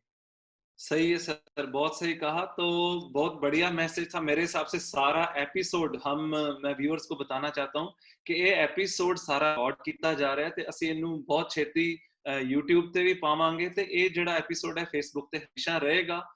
ਤੇ ਤੁਹਾਡੇ ਕੋਈ ਵੀ ਕੁਐਸਚਨਸ ਹੋਣ, ਇੱਥੇ ਤੁਸੀਂ ਜੰਗਲ ਲਗਵਾਉਣਾ ਹੋਵੇ, ਮਿਆਵਾਕੀ ਮੈਥੋਡੋਲੋਜੀ ਬਾਰੇ ਟ੍ਰੇਨਿੰਗ ਲੈਣੀ ਹੋਵੇ, ਸਾਡੇ ਨਾਲ ਸੰਪਰਕ ਕਰੋ। A4S ਦੀ ਟੀਮ ਨਾਲ ਸੰਪਰਕ ਕਰ ਸਕਦੇ ਹੋ, ਇਕੋਸਿਕ ਤੋਂ ਟ੍ਰੇਨਿੰਗ ਲੈ ਸਕਦੇ ਹੋ। ਸੋ ਸਾਰੇ ਦਰਵਾਜ਼ੇ ਖੁੱਲੇ। ਸਾਨੂੰ ਤਾਂ ਬਹੁਤ ਜ਼ਿਆਦਾ, ਸਾਡੇ ਨਾਲ ਇਸ ਟਾਈਮ ਜੇ ਅਸੀਂ ਕਹਿ ਲਈਏ 30 ਦੇ ਕਰੀਬ ਫੋਰੈਸਟ ਮੇਕਰ ਪੰਜਾਬ 'ਚ ਤਿਆਰ ਨੇ।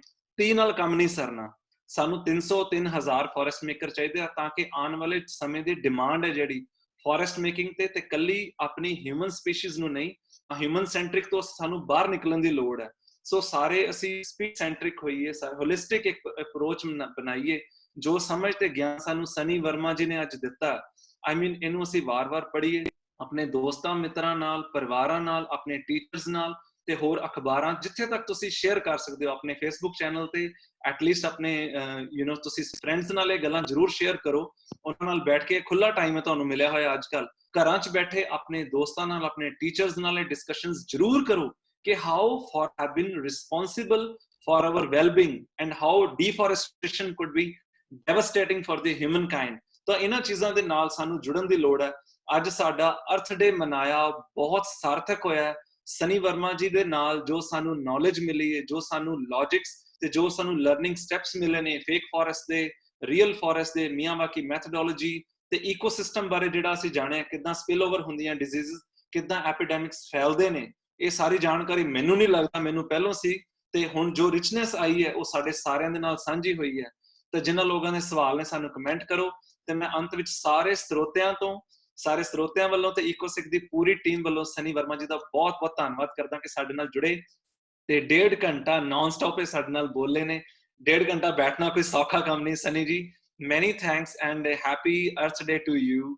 ਐਂਡ ਵਿਊਅਰਸ ਨੂੰ ਮੈਂ ਇਹ ਕਹਿਣਾ ਚਾਹਨਾ, ਆਪਣੇ ਘਰ ਵਿੱਚ ਰਹੋ, ਸੇਫ ਰਹੋ। ਬਹੁਤ ਬਹੁਤ ਧੰਨਵਾਦ ਸਾਰਿਆਂ ਦਾ। ਵਾਹਿਗੁਰੂ ਜੀ ਕਾ ਖਾਲਸਾ, ਵਾਹਿਗੁਰੂ ਜੀ ਕੀ ਫਤਿਹ। Thank you so much.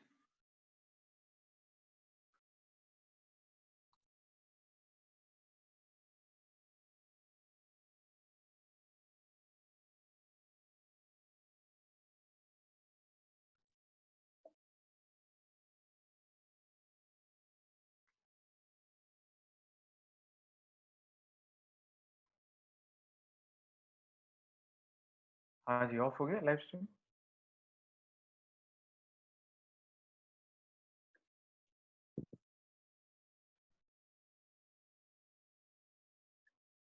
आप लोग हैं?